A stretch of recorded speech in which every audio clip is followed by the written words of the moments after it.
Over the next 2 years, I'll be building the best rental business at the Home Depot. We're starting small, but eventually we work our way up to buying the most expensive equipment ever. From vehicles getting stolen to testing everything out, you're about to see it all. So let's get started.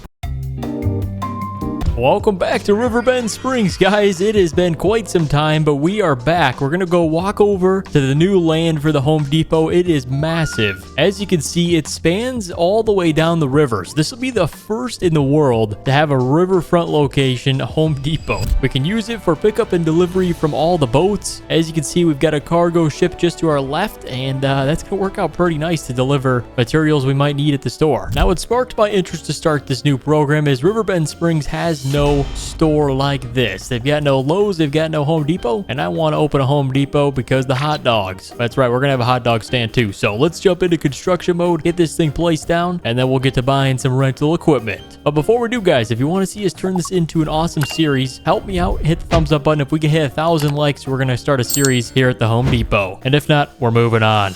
All right, so there's me down there, that little yellow vest. Look at the size of this new store, absolutely enormous, and should work out pretty good with the amount of space we've got on the lot here. So for starters, it's going to be placed down right here because that's where it fits. Actually, the only spot it fits in the entire city. And then we're going to build in our driveways. So as you can see, we kind of pre-made some ramps. Those are super nice angle for cars to pull out onto the main road. And yeah, we're going to kind of connect all that up, and then we can check out everything down on the ground. So for starters, we're going to have 2 ways. This will be the entrance to the left side, as you can see, just like that. And then the exit kind of connects up to the same driveway, just like so. So that works out pretty good. It's very simple. And then also there's another exit entrance right here, so we'll kind of just have those merged together. Maybe we'll put a stop sign there and a stop sign there, so that way they can pick and choose who enters first. All right, so next up on the list, what we've got is I've got some decoration stuff we want to do. For starters, we got some more bushes, as you can see. So we're going to place these things down in the front. So we got a good size here. These are going to go right along the fence. So we got a new fence we're going to put in as well. Let's go ahead and line it up right till this point. Looks good in that side, and then this side as well around the corner. So check this out. We need a nice home style fence, a white picket fence. Can never go wrong with these things. They always look super nice, keeps it clean, and they're easy to maintain. So all right, we place that down on this side. Let's check it out on this side here. Looks good. It's already looking like a home store. So the next thing we need to add is, I think, some stop signs. Do we have those? All right, add it to the ordered list. We don't have any stop signs yet, but we will. So here's the front store. Let's add some table and chairs out front. I do want a nice place for customers to kind of hang out while they shop.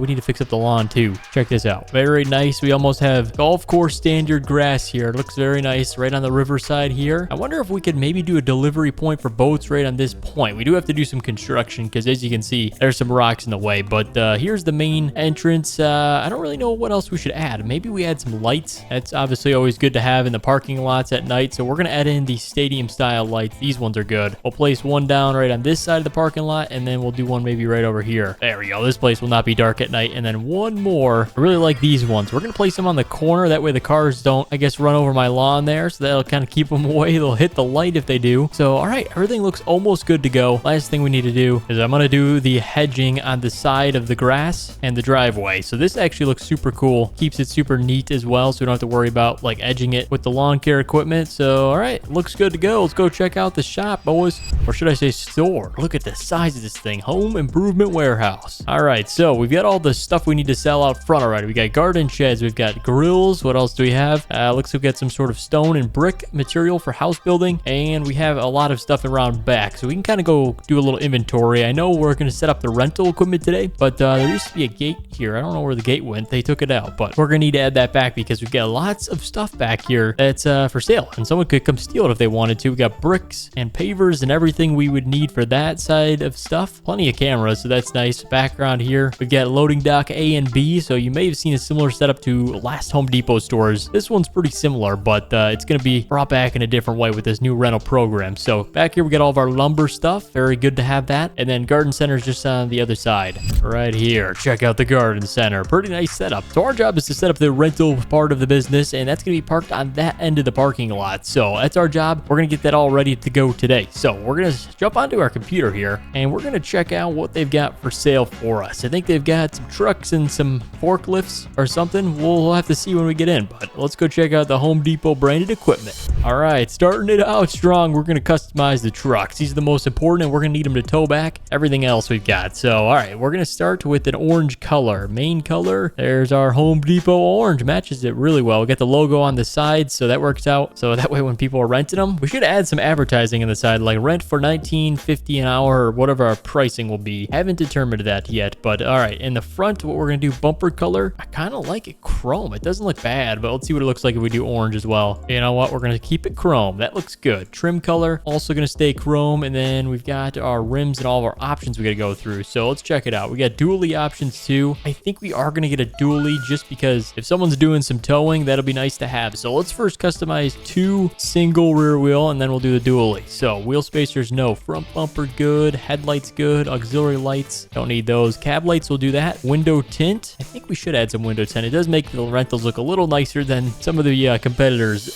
U-Haul. So we'll make it look good. Mud flaps, yes, those are good to have. 5th wheel trailer hitch is a great setup for this one. All right, boys, we got ourselves the first one. There's our Home Depot certified rental. Let's buy 2 of them. They're $65K a piece. Gee. And then now we're going to switch it over to a dual rear wheel. We can also do a flatbed option. That's pretty cool. All right, what towing wheels should we go with? I don't know if we need the grappler wheels. Maybe some of the towing ones would be better. These are the standard. Yeah, those look good. All right, we're going to customize this. Maybe we do the rim color black on these, though. Not a fan of the rims, you know? Yeah, definitely not that. Okay, chrome's good. We'll keep it like this. Truck's ready to roll, boys. Let's go check out the next piece of equipment. And here we are. We got ourselves these custom scissor lifts. They're Home Depot branded, and these things are nice because you guys know when you're doing construction stuff, these can lift up about 40 feet in the air, so you can reach stuff and work on it, and they're super stable. So pretty nice to have. I do like the options we kind of got on this. This is a Home Depot certified vehicle, and yeah, they're $15K a piece. We're gonna buy 3 of them. That way we got a good variety for customers. They're all the same, but that way we have enough to sell.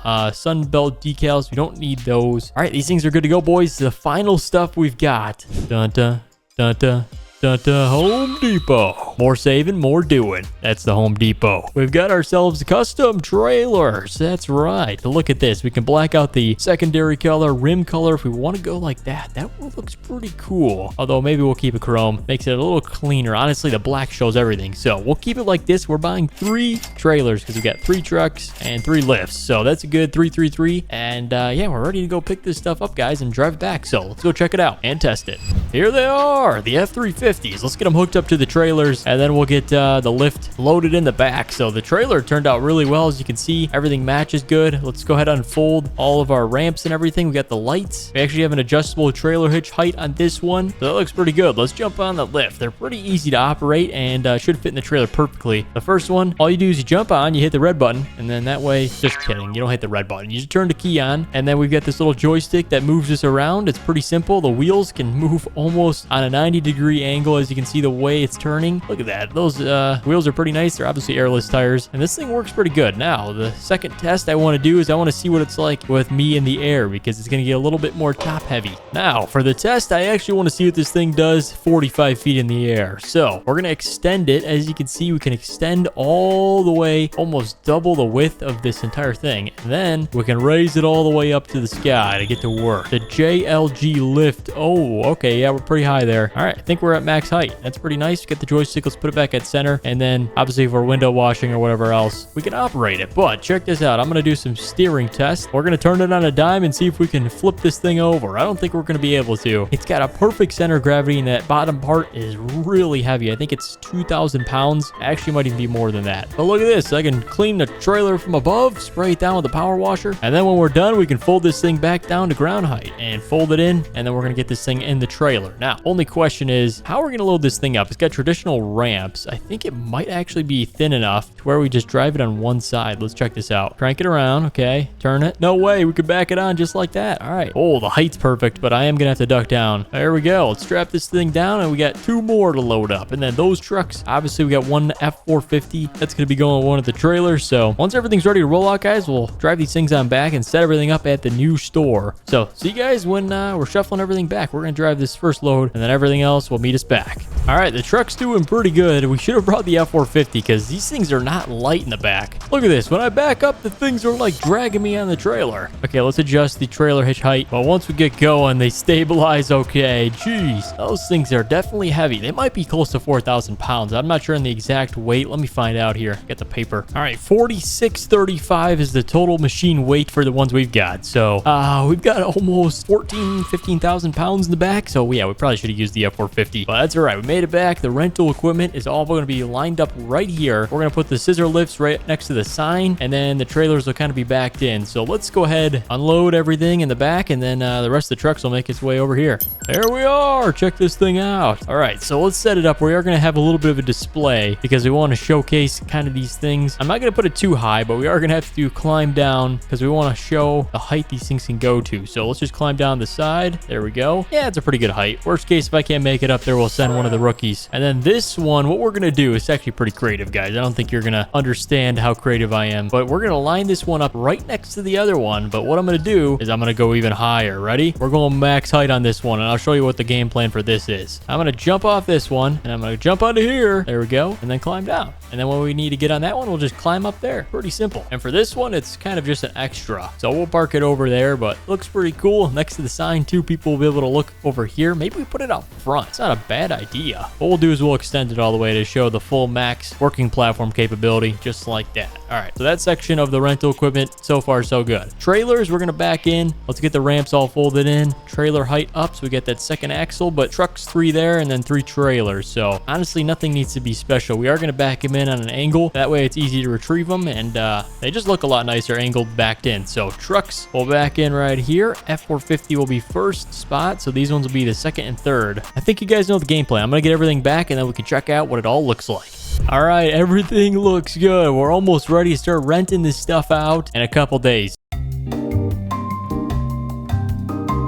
Well, guys, we were gone for the weekend, but Elm Creek got hit with quite the curveball. Check out how much snow they got over the weekend, and it still hasn't even stopped yet. So we were supposed to open business in about an hour from now, so we have that amount of time to clear the parking lot out and get this place cleaned up before customers come in for the grand opening. But it's going to be quite the snowy one. So I called up the boys over at the snowplow shop, and they sent over some equipment to get the job done. We've got a Volvo wheel loader with our box plow, and then we've got a truck and a tractor. So we got a few different things, but you guys know this is a giant property, lots of different parts that we have to plow, including sidewalks. So what we're gonna do is we're gonna start with the big one and kind of work our way down to the tractor. The tractor's pretty cool because it's got this new snow blower. We haven't even used this yet, so it's gonna be pretty fun to test it all out. Let's jump to the wheel loader. We'll try and clear out as big a paths as we can with this thing, and we'll see what we can get done in an hour. We've got an hour to clean this place up, so let's go and get started. Check it out. Oh my gosh, we're already pushing a pretty good amount of snow. Like I said, the nice thing about these boss plows, especially the big box one on this wheel loader, is it's good for commercial sized lots. So all right, we need to push this somewhere to the side. It's gonna get too crazy and we're gonna lose traction. This is a mountain right now. Oh my gosh. All right, let's push it to the right. But that did pretty good clearing out that path right there. That's about 200 feet of snow. So then we'll clear it to the side, and we should be able to get the front drive done in about 5 minutes, and then we'll move on to the rest of the property with the smaller equipment. So we'll see what we get done. I don't think we're gonna do the entire parking lot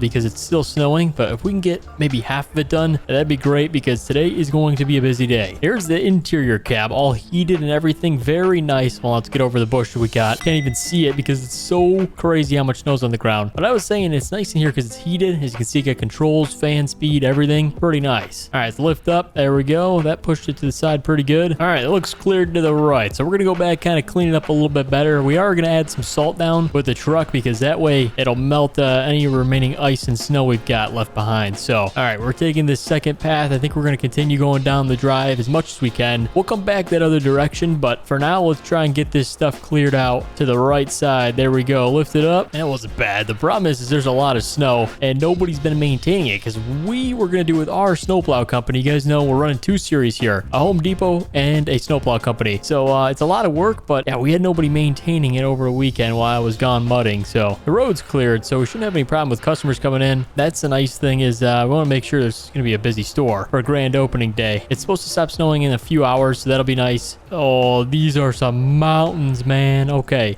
honestly, we might come in with the snowblower. It might work pretty good trying to push this stuff further to the right or left side. Our job is just kind of break it up with this boss plow, and then we'll see what we can do from there. Check this out. This thing just pushes a massive pile. Let's see how far we can go. We're gonna try and break into the parking lot here. All right, we gotta lift up a little bit. I know there's a bit of a incline in height. Oh my gosh, that's crazy. Well, that's a matter of minutes. We already got a majority of the front drive cleared out. It's a little messy, I know, but we'll come back in and we'll clean it up, so should look good before we're done. And if you guys like these videos where we're at Home Depot and snowplowing, I want to continue this series, and in order to continue coming back, we got to hit 1,000 likes in each video. So go down below, help me out, hit the thumbs up button. We'll be back. Okay, so I came up with a rather cool idea. I'm gonna push all the snow right in front of us just for the front drive, and we're gonna come in with the snowblower and test it out. It should be able to throw all that snow to the side, and then all this stuff right here. So let's go down the other drive path, the exit way, and we'll do the exact same kind of thing we just did to the right side. And then we'll be able to test it out really fully. I have used it in the past, a different series of that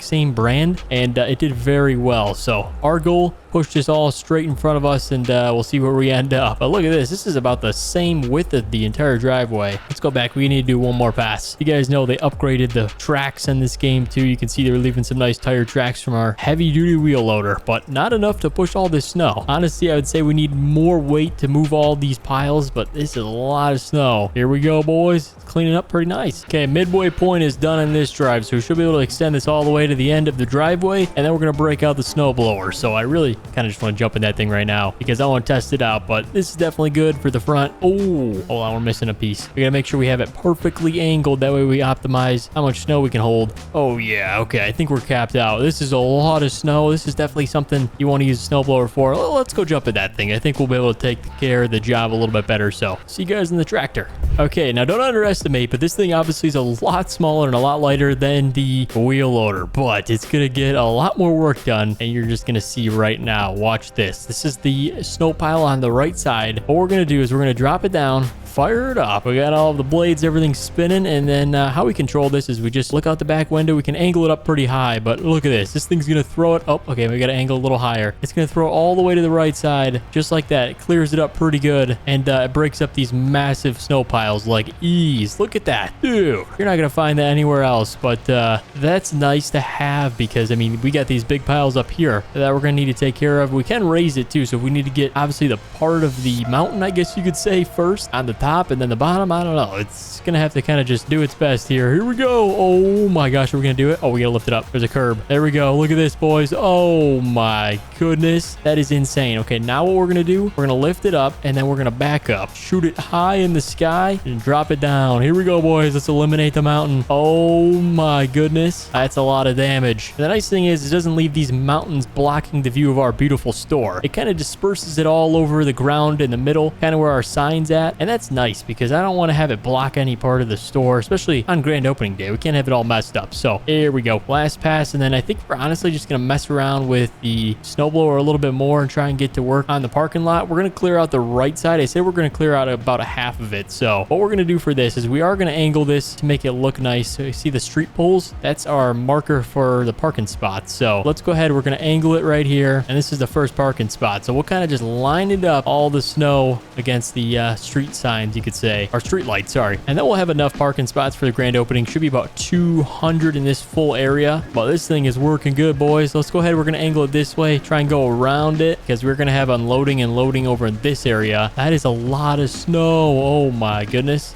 We are gonna clear it as soon as the snow stops. As you can see, it's still kind of snowing, so as soon as that's over, we'll go and clear the whole rest of the parking lot, including the back area. But we just want to clear out a nice path. So all right, here's what we're gonna do for this. Since it's straight back, we'll go down. We don't want to shoot it into the building, so this is gonna build probably a bit of a pile, and then we're gonna angle it, and then check this out. Ready? We're gonna go high, throw it all the way over there. There we go. Oh my gosh, this thing is tossing it. All right, probably we're just gonna outline this portion. We got the entrance. This is nice too, because check this out. What I'm gonna be able to do is we're gonna angle this all the way front facing, and then we can clear out with the snowblower to the entrance of the building. Very nice. Oh my gosh, you'd never be able to get this perfect with a snowplow. There's never a chance. All right, then we're going to twist it back around, angle it towards our piles of snow, and here we go. Clear out the grill area. Very nice. Okay, we got a front entrance cleared out. Let's go ahead and start working on the rest of the parking lot. Shouldn't take too long. I do want to try and get the rest of the driveway cleared out, but we don't really need an entrance for that side. That's kind of why I put it on pause. This is much more important. We're on a timeline, remember. We don't have all day. We have about 20 minutes left until this place is open. So, all right, here's what we're going to do, boys. Let's angle it. All the snow's going in this direction because I don't want to cause any big piles in the middle. So we'll kind of split it between two halves. The rest will go over by those trees. So here we go. This is going to build a big pile. It's going to look pretty cool, too. Oh, we're missing some. We got to go back. Oh, there we go. It's looking good. Let me know what you guys like. Comment down below. Would you rather drive the wheel loader or this? I personally like snow blowing a little bit more. The Tornado 252 honestly does a way better job. But pick your favorite vehicle down below in the comments. Which one? Comment down below. All right. So now we're going back this direction. It's all backing up because that's where it is. It would be nice if I could mount a snow blower with a 3-point on the front of this thing. That'd be pretty cool. But reverse honestly looks a little bit better, and also controls actually better. So not a bad duo. Well, anyhow, guys, I'm gonna get to work on this a bit, and I'll check in with you when we're almost halfway. Then we can kind of clear out the little details we've got left here before grand opening day. So see you in a bit. Okay, guys, we made it to our breaking point right here. Oh no, that actually might be our breaking point. We're making a mess. But I was gonna say we made it to our midpoint. As you can see, as soon as we get to those street lights right there, we'll have most of the parking spots we need for the day cleared out. So that'll allow us to have customers in, and we've got about 10 minutes left to get this done. I will say, in the matter of 50 minutes we've spent, we've done a great job. It looks nice. We might have to clean up some of the front portion just a little bit more, but what we're gonna do is we're gonna outline this. We got a giant pile right there. We're gonna throw right here. We need parking spaces in this section. So as soon as that's good, there we go. But yeah, then we'll be done. We'll be able to focus on the store. We're not renting equipment today. It's too dangerous. Whenever there's snow days like this,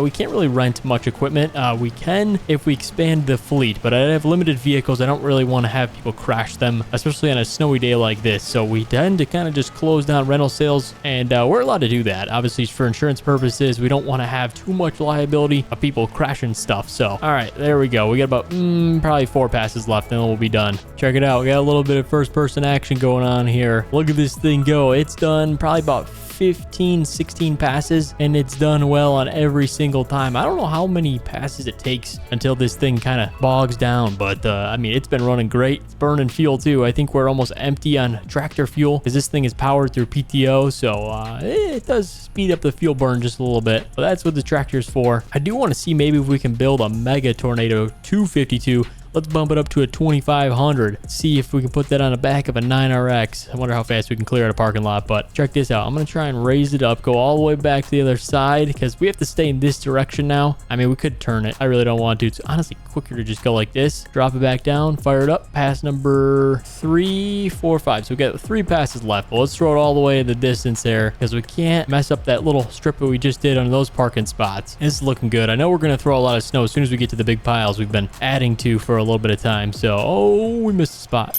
All right, so now the final 2 passes here. We don't really need to clear much in the garden center. People aren't buying plants. Those are all old ones. But yeah, not many people are buying plants. So we just wanted to have an entrance to the inside of the store. Most likely the people will be just buying home supplies. Might be doing some home projects. What other stuff do they buy in the winter? Maybe some shovels. They might need some shovels after the snowfall this weekend. Some salt. We got that indoors. And we do have a forklift to bring that around to their truck too. If they want to have us lift a couple bags into the truck, we got that available. All right, so here we go, boys. I would say maybe the final pass. Let's go ahead and see how much we can get done of this. Should be able to get the majority. Let's angle it down. Keep it nice and clean. Here we go. Oh, a little bit higher. All right. Oh, looks like it's going to be another pass. That's all right. One more pass and we'll finally be done. We got about 4 minutes till the store open. So I assume people will be here maybe in a half hour. It has been spread around the entire community. Everybody knows it's here. It's going to be a very busy store because it's better than any hardware store I guess you can have locally in Riverbend. This is going to be the new hot spot for contractors, for rental equipment, everything. And I was thinking maybe with the snowfall in Riverbend, I think we should maybe rent out some snowplow stuff. If we do maybe some setup like this isn't too much value stuff. I mean, we could easily rent out maybe a plow, be a little safer. Not really sure if people are able to operate a big snowblower like this. It might take out a few of their neighbors' windows on accident.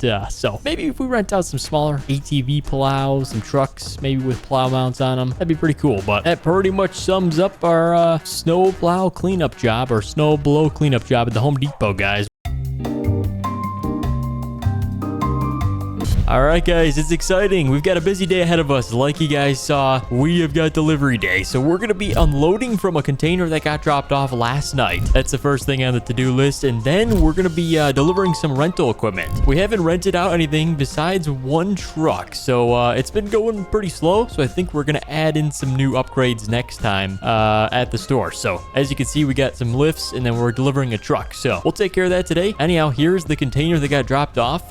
Came overseas from our suppliers that deliver all of our materials. So let's get both in and we're gonna go check out, make sure everything is there. So far, we've been driving the rental truck because it's been cold outside, and that dually actually works out really good as a daily driver. So I'm just driving it until somebody rents it, and we're going to put some miles on it. So anyhow, here it is. Looks like the correct one. 70,000 pounds max gross weight. All right, let's open this thing up. Should be unlocked. Oh, yeah. All right, we got 4 items in this container, so it all should be there. We actually didn't pack this one too much because we do have a pretty good amount of materials. We were just getting the last things we needed. So this one right here is for planting trees. We got a bunch of trees. It's a special type of poplar tree, so that's pretty nice. This all comes in the container, so we'll be selling it individually. And then we've got 2 full pallets of Ranny wrap. This is for the farmers when they do bale wrapping and everything. And then we've got a giant sheet roll of metal, so that's going to be for any sort of fabricating for any industrial sized businesses. So should be pretty good. We got the last materials we need, but in order to unload this stuff, we're not going to be using a pickup truck. I've got something more fun.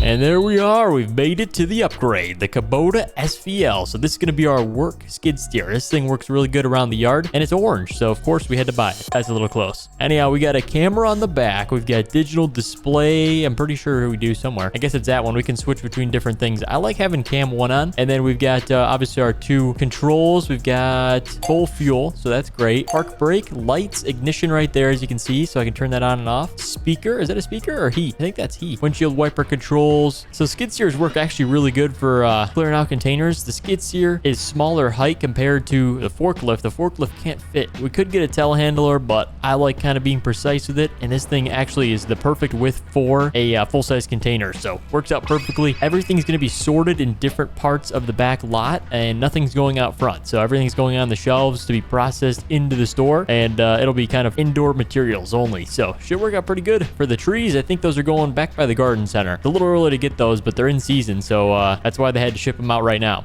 Before we unload this container, guys, if you like seeing these Home Depot videos, help me to make episode 4. If we can hit 1,000 likes, we're going to come back, and it's going to be pretty fun if we do. So make sure to go hit the thumbs up button. I'd appreciate it so much. All right, here we go, boys. We get the first pallet here. Let's make sure we're pretty precise. We can actually adjust the fork width, so that's pretty nice. Let's make sure we're lined up here. I think we're good to go. A little higher. Looks good. All right, we got this thing. So it's going back by the garden center like we said, so let's drive on back there. It's going to be a lot of driving around the back lot, but that's all right. It's kind of fun. This is a part of the job here at Home Depot. We're giving you guys the everything access to seeing what goes on at the Home Depot. We're not just going to show you the fun stuff. I mean, there will be a lot of fun stuff, but this is fun too. Kind of doing the chores around the store. So, all right, let's see. What shelving is this going on? This is shelf A1, B2, because that's A2, that's B1. See the wood pallet right there? So yeah, that's B2. So I think we're going in the E or F category. So that's over on the right side. It's far over, kind of where we got the skid steer. Would have been nice to have the container delivered over here, but that's all right. Let's see. Container E, F. Oh, okay, over here in the back corner. Got it. All right, what shelving do we have space for? So it should be one of these ones right here. Honestly, the lower one isn't bad. Let's see if we can get it up on the second level, kind of keep things cleaned.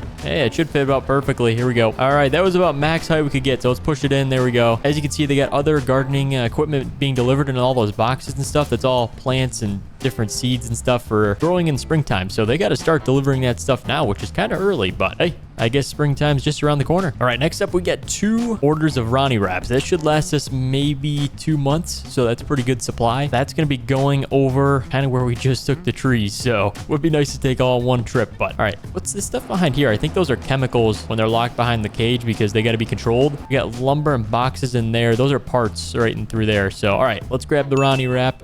This one's a little bit to the left left. So what we're gonna do for this is actually pretty cool. So since we have to keep the skid steer as far right as possible, but the pallet is kind of to the left, what we're gonna do is extend the forks inward just a little bit. We'll be able to pick it up that way. All right, I think we got this thing. It's actually pretty heavy for this skid steer, but let's keep it low and then we'll raise it up as soon as we clear it. All right, that looks good. I don't love how it's positioned on the fork, so we're gonna drop it and then get centered on it. That way the weight is good, because this stuff's actually pretty heavy. It's wrapping bales, and when you got a lot of it on a container and a pallet, it gets pretty heavy. So all right, a little higher, looks good. Perfect. Okay, let's go take this thing to its proper destination. This is gonna be a little bit different of a spot because it's pretty tall. This is a taller item. As you can see, you got 3 levels of wrap. So see you guys at the shelving location. All right, check this out. This is kind of a bit of a liability right now because I can't see anything in front of me, but we're gonna try and raise it up and see if this thing tips over. I don't think it should, but then I can see, hold on, how high can we go before this thing starts tipping? Oh, we're actually good right now. Okay, this thing's got some pretty good counterbalance to it. All right, I didn't think it was gonna do that well, but hey, we haven't tipped over yet, so that's a good sign. All right, where's this going? Shelf D-3. Oh, it's right here to our left. Perfect. They did measure it, so it should fit perfectly underneath there. Oh yeah, that's gonna be a tight fit. Okay, here we go. Rotate it down. We go a little bit lower. Oh, this is perfect. Look at this. Whoever measured this did a good job. All right, looks good right about there. Let's set this thing down. Go grab the second one. The second one's going across from that, so we should be able to get that one good to go as well. All right, let's go grab it.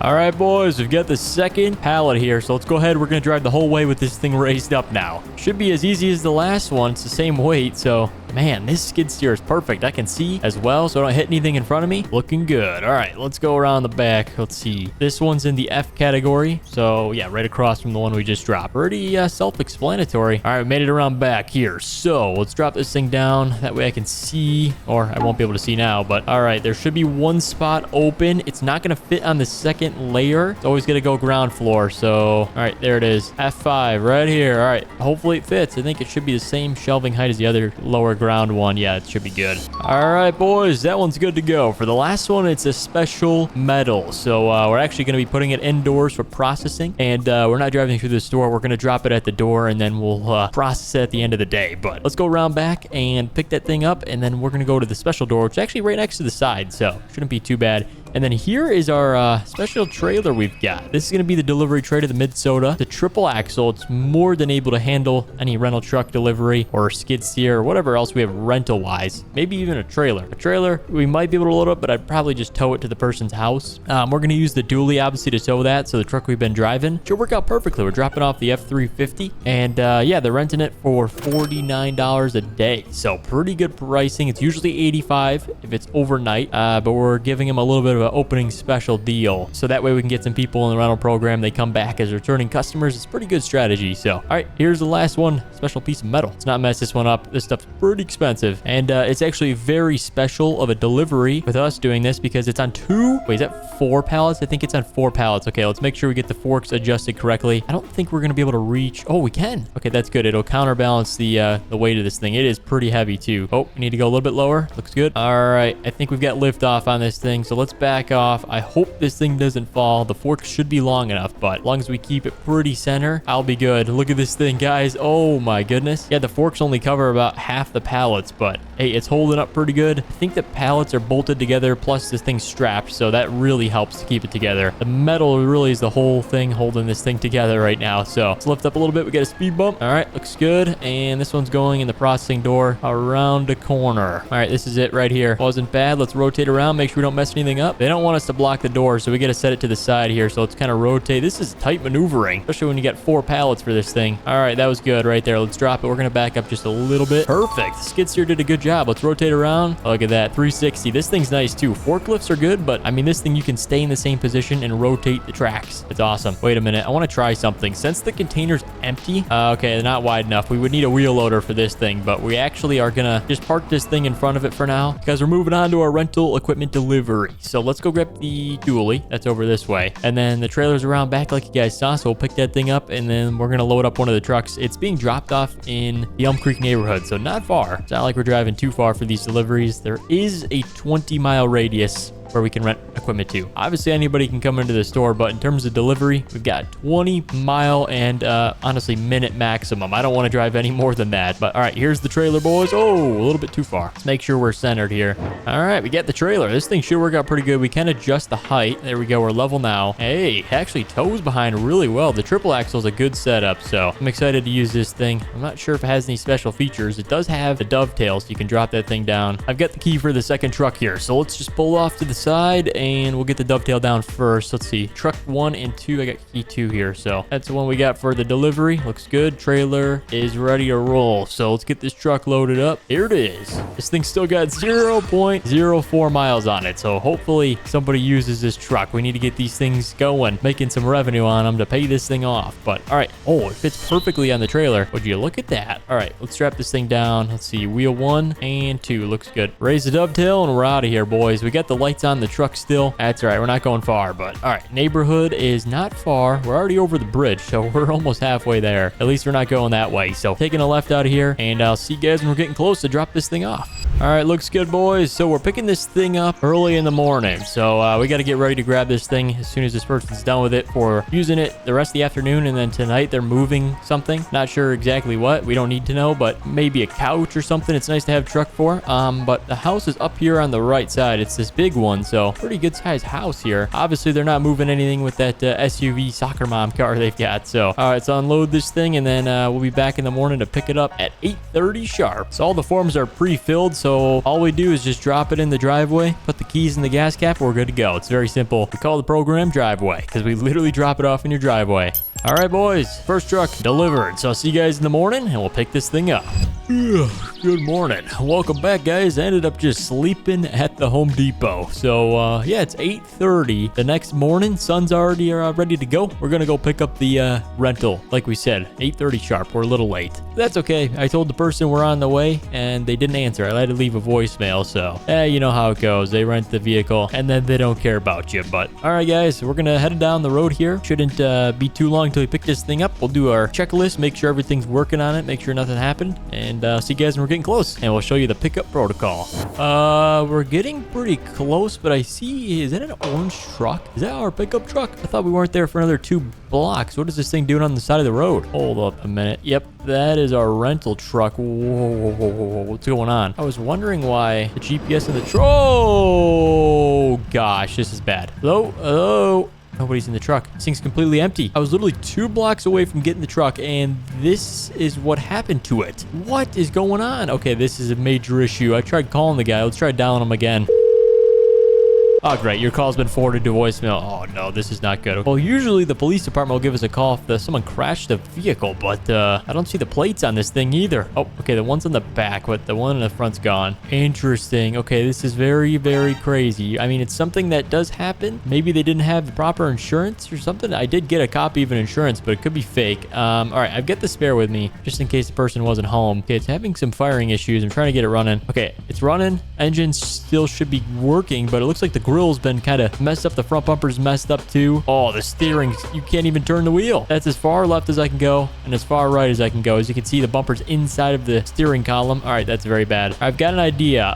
We got to get this thing back to the shop. What we're going to do is we're going to turn the wheel straight. I'm going to back up the trailer directly there, and I think we're just going to try and drive it onto the trailer. That's our best route here. We've got traffic here, so we got to make it quick, and I don't want to leave this thing here because we got to show the police department what happened to the truck. So let's get it back to the shop. All right, I can go on straight here. There we go. That's as far as I could go. Okay, a little bit left. Oh my gosh, the engine's messed up too. I'm like full RPM right now. The thing's not even moving. We got it on the trailer. That's good. But I'm gonna go swing by this guy's house and see if he's home. He hasn't been answering my phone calls, so we recovered the truck, but not in the best way. I did not expect that to happen. Well, I guess you could say first rental gone wrong. All right, the guy's house is up here on the left. Let's see. Are they home? Oh, car's in the driveway. Okay, I'm gonna go knock on the door. And I've got the truck in front of the yard. Oh, that's perfect. Is this their side door? I think this might be their side door. Let's see. What's the front door? Oh, another side door? Where's this front door? Maybe around the front here? Oh, here it is on the back side of the house. Hello, anybody home? All right, nobody's answering the door. All right, well, I can't really break and enter. It's not like I'm gonna do anything, but let's get back to the Home Depot, and I think we'll sort our problems out there. But pretty interesting turn of events for the first rental. I thought this thing was gonna go smooth. We were gonna rent it out for our first $50, but that's all right. I guess we got insurance for a reason. So I'm heading on back, and see you guys when we're pulling in. All right, we made it back, guys. Oh my gosh, something happened to the the truck, I just spun out for some reason. I think we were going too fast. I've been kind of rushing to get back here. We don't want this thing to be seen by customers, so we're going to go to the back entrance and park this trailer up. That way nobody can see it. All right, this ought to work. I'm going to have the insurance estimator come out. He's going to total the truck probably because the suspension, wheels, engine's got issues. As you can see, I think actually, yeah, parts of it is broken off. I don't know how that thing started, but the bumper's kind of submerged into the tire, the full suspension, steering, shocks, everything. So it's pretty messed up. I think we're going to total this thing, but not 100% sure. It's up to the insurance company. But yeah, guys, the first potentially totaled truck, and it was our first rental. Big W's in the chat. All right, anyhow, we'll go back and rent more vehicles. That's how we're going to persevere through this minor setback. We're going to buy more equipment to offset the loss of the truck. And we've got something even more exciting today. We're going to be expanding the rental fleet. That's right, guys. I did talk about last episode. We need even more equipment. For those that watched the last episode, a truck got totaled from our rental program. So we're only 2 trucks in the program right now. And we're going to be buying, not trucks, but we're going to be buying something more like this. So we're going to be buying telehandlers. That's right, for the Home Depot. So that way people can rent it for construction sites or whatever purpose they need that for. So that's going to be a really good addition. We get enough trailers and then 2 trucks for now. The reason we're not getting any more trucks today is because we're waiting on the insurance company to pay us for the totaled one. Look at this thing. It got messed up pretty bad. Go check out last episode after this one if you're curious to see what happened. But yeah, anyhow, we got plenty of space in the parking lot to add some telehandlers, and check this out. We actually got the morning shift going by. Oh, this is so cool. I can't wait till we build in some sort of dock and we can have them stop, pick up, and drop off delivery stuff. That'd be pretty cool. Man, he's kind of pretty close to those rocks right there. Hopefully he doesn't run that thing aground. He is, oh my gosh, he's basically driving on the rocks. Anyhow, it's not my job. Our job is to restore the rental program to its former glory. And yeah, we're going to do just that, guys. So I'm going to jump on the computer. We're going to customize some new telehandlers. They got custom logos, colors, everything on them. And yeah, let's go jump on the computer and build them out. And then we're going to go pick them up, do a full test today, and see if we got any other work to do around the store. I mean, there's always work, but we'll see what's next on the list. All right, boys, here she is, the Home Depot edition telehandler. Now we got to do some color accents. There we go. So we got the logo on that side, and then this one is called a Merlot, and it might be one of the best telehandlers I've ever dealt with. We're going to show you guys why it's so cool, but first we got to build it out. So for the engine setup, we're going to go to the turbo engines. That's 220 horsepower. Should be more than enough to operate this thing. And then what I like to do is put some wide tires on these things. That way we don't have any liability problems of people tipping them over. The wider the tires, the more stability you can have. So that actually works out in your favor. Now, some people may argue it burns more fuel, it may not turn as good. Just wait. This thing turns so good. It almost turns in a perfect 360 like a skid steer. So that's why we got them. And yeah, let's go tint the windows on this thing. This will keep the sun out of the cab, keep it fully new looking leather so it's not all sunburned. And yeah, we got some few more options to run through. So interior accents, we're just going to do everything black on that, including the seat, keeps it clean, easy to clean. And then, you know, if we had like a light color seat or something, it'll get dirty very fast. So, all right, this thing should be ready to roll, boys. We're buying actually 3 of them. So they're 150K. We're spending 450 on these things, and then we need some forks. So let's go see what we got. All right, these should work perfectly. So these are the extended telehandler forks. Pretty wide too. So as you can see, we'll be able to grab anything we need. I'm not sure if they're adjustable. Oh, yeah, they are. You got to manually do it probably. It'd be nice if we can do it electronically from the cab, but we'll find out. Let's go pick these things up.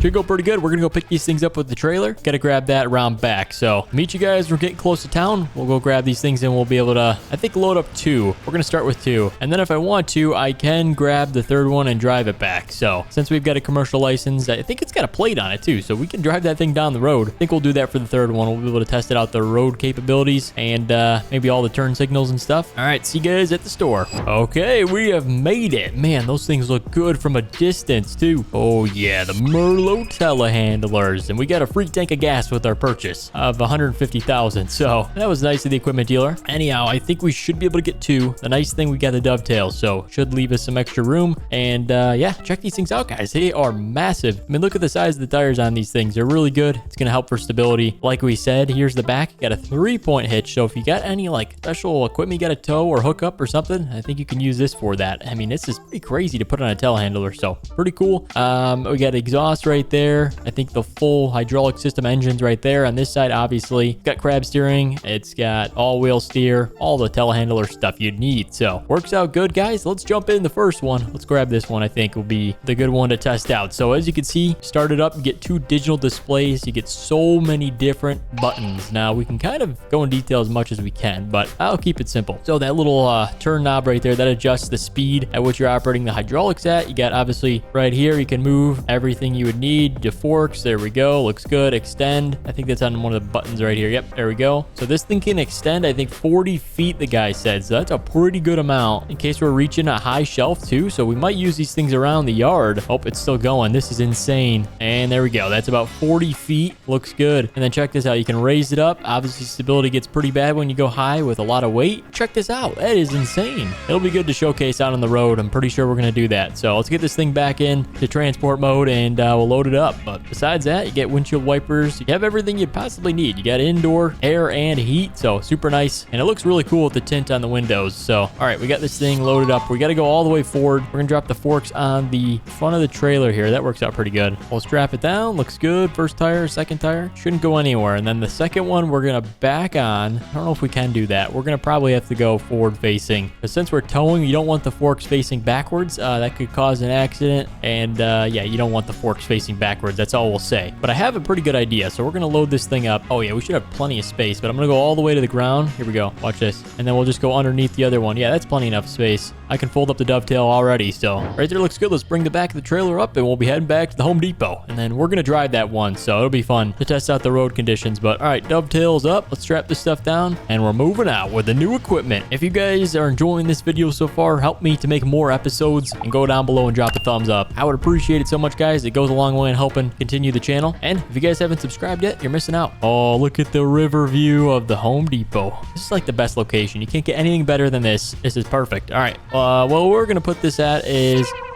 Okay, so everything towed pretty good until about that turn right there. I lost a little bit of steering. There's a lot of weight back there. I kind of forgot about that. But all right, we're going to unload these things over here. So it should be able to be seen by the road, but it's going to be kind of the showcase section for the telehandlers and stuff. And it'll be nice for people driving in. So all right, let's go ahead. We're going to get the straps undone, lower the trailer, and then the first one's up. I think we're going to try and do a little bit of a display setup for these things. So logos turned out pretty good. We got it on the side door there. Nothing on the other side, just Merlot to showcase the brand. Oh, I didn't show you guys the steering. Check this out. You can do 360s in this thing, and it's pretty good with these wide tires. We got flashing beacon. What else can we do? Oh, I think crab steering. Hold on, ready? Check this out. That's crab. Oh yeah, this is sweet, boys. Look at this. Ready? I'm straight right now, and it's crab walking to the left. And then if we want to go to the right, we can switch directions. Oh, this is sweet. I'm not sure exactly what's better. All-wheel steer, probably that over crab steering, but I guess crab steering could be for loading stuff. I'm not really 100% on that one, but all right, for the display, what we're going to do, we're going to showcase these giant wheels on this thing, and then we're going to raise up all the way to max height, but we're not going to angle it all the way back. We're going to go like right here. That looks good. All right, first one set up. Let's grab the second one. And then I think, you know, at equipment dealers, they set different heights to showcase it. So what we're going to do for this one is we'll do the same direction, but I'm going to see if we can do like kind of a different setup. Let's see what we can do. Let's raise it up. Oh, it actually looks pretty cool if we go about half the distance, because the other one we can kind of just leave normally. All right, looks good, guys. Let's go grab this, the last one we've got at the shop, and we'll test out the road capabilities.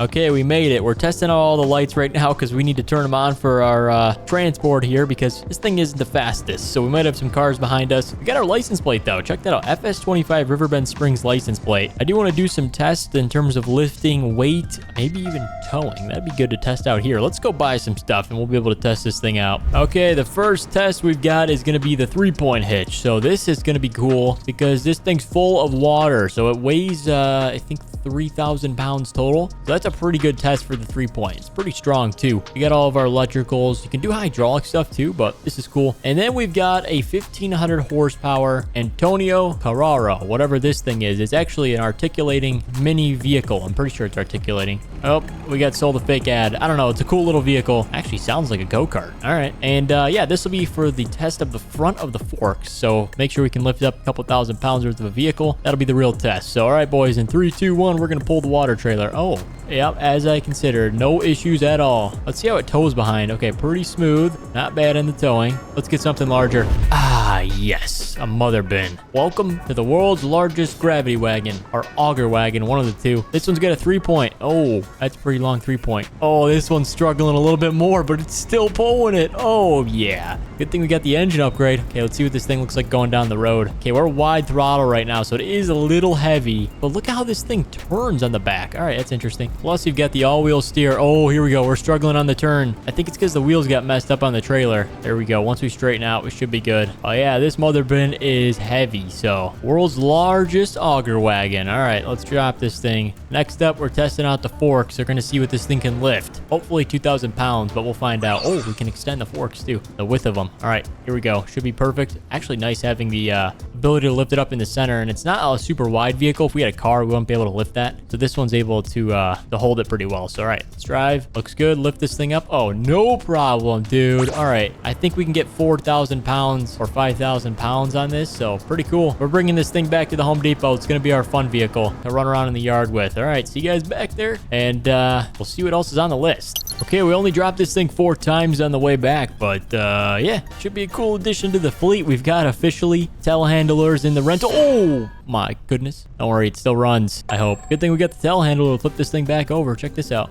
Oh, one more time. There we go. All right, perfect. For the final telehandler to set up, we'll park this one obviously in line with the rest of them. Let's see. Yep, that looks good right about there. And then let's leave it at a little bit lower of a height. Oh, this is perfect. It kind of like showcases the extension height that you can go on these things. So testing out the capabilities, but you'll be able to see them by road pretty good. As you can see the top of the booms, but if you didn't have those extended, you'd never know. All right, guys, that is perfect. We got the hard work done for the day. Now it's time for the final surprise we've got for you for this episode. And it's around back right now, so let's go check it out. Okay, as soon as we go around the corner, oh, you can already see it. There it is, the new truck. This is going to be our personal Home Depot pickup. But this one's got a special twist. It's a work truck, and we finally don't have to drive the rentals anymore. So check this thing out. It's a Ford, obviously a little bit better than the rental program. We've got some mud tires on this thing, striker, suspension, lift, and it's an F350 Lariat. So perfect work truck. We got a custom bed on this thing, dual wheels, obviously, big exhaust tip, very nice. And obviously check out that gold trailer hitch, boys. Very nice. In the back, we've got air compressors. We've got a welder, fuel transfer tank, and a couple antennas so we can pick up any CB radios, but it also looks cool. So here's the interior. Super clean truck. Interior is very nice. Leather package, everything we would need for this. Moonroof. And if you look at it compared to the rental, this thing is way more beefed up. Look at the height of this thing compared to that truck. Should work out perfect. That way we can rent out the dually officially.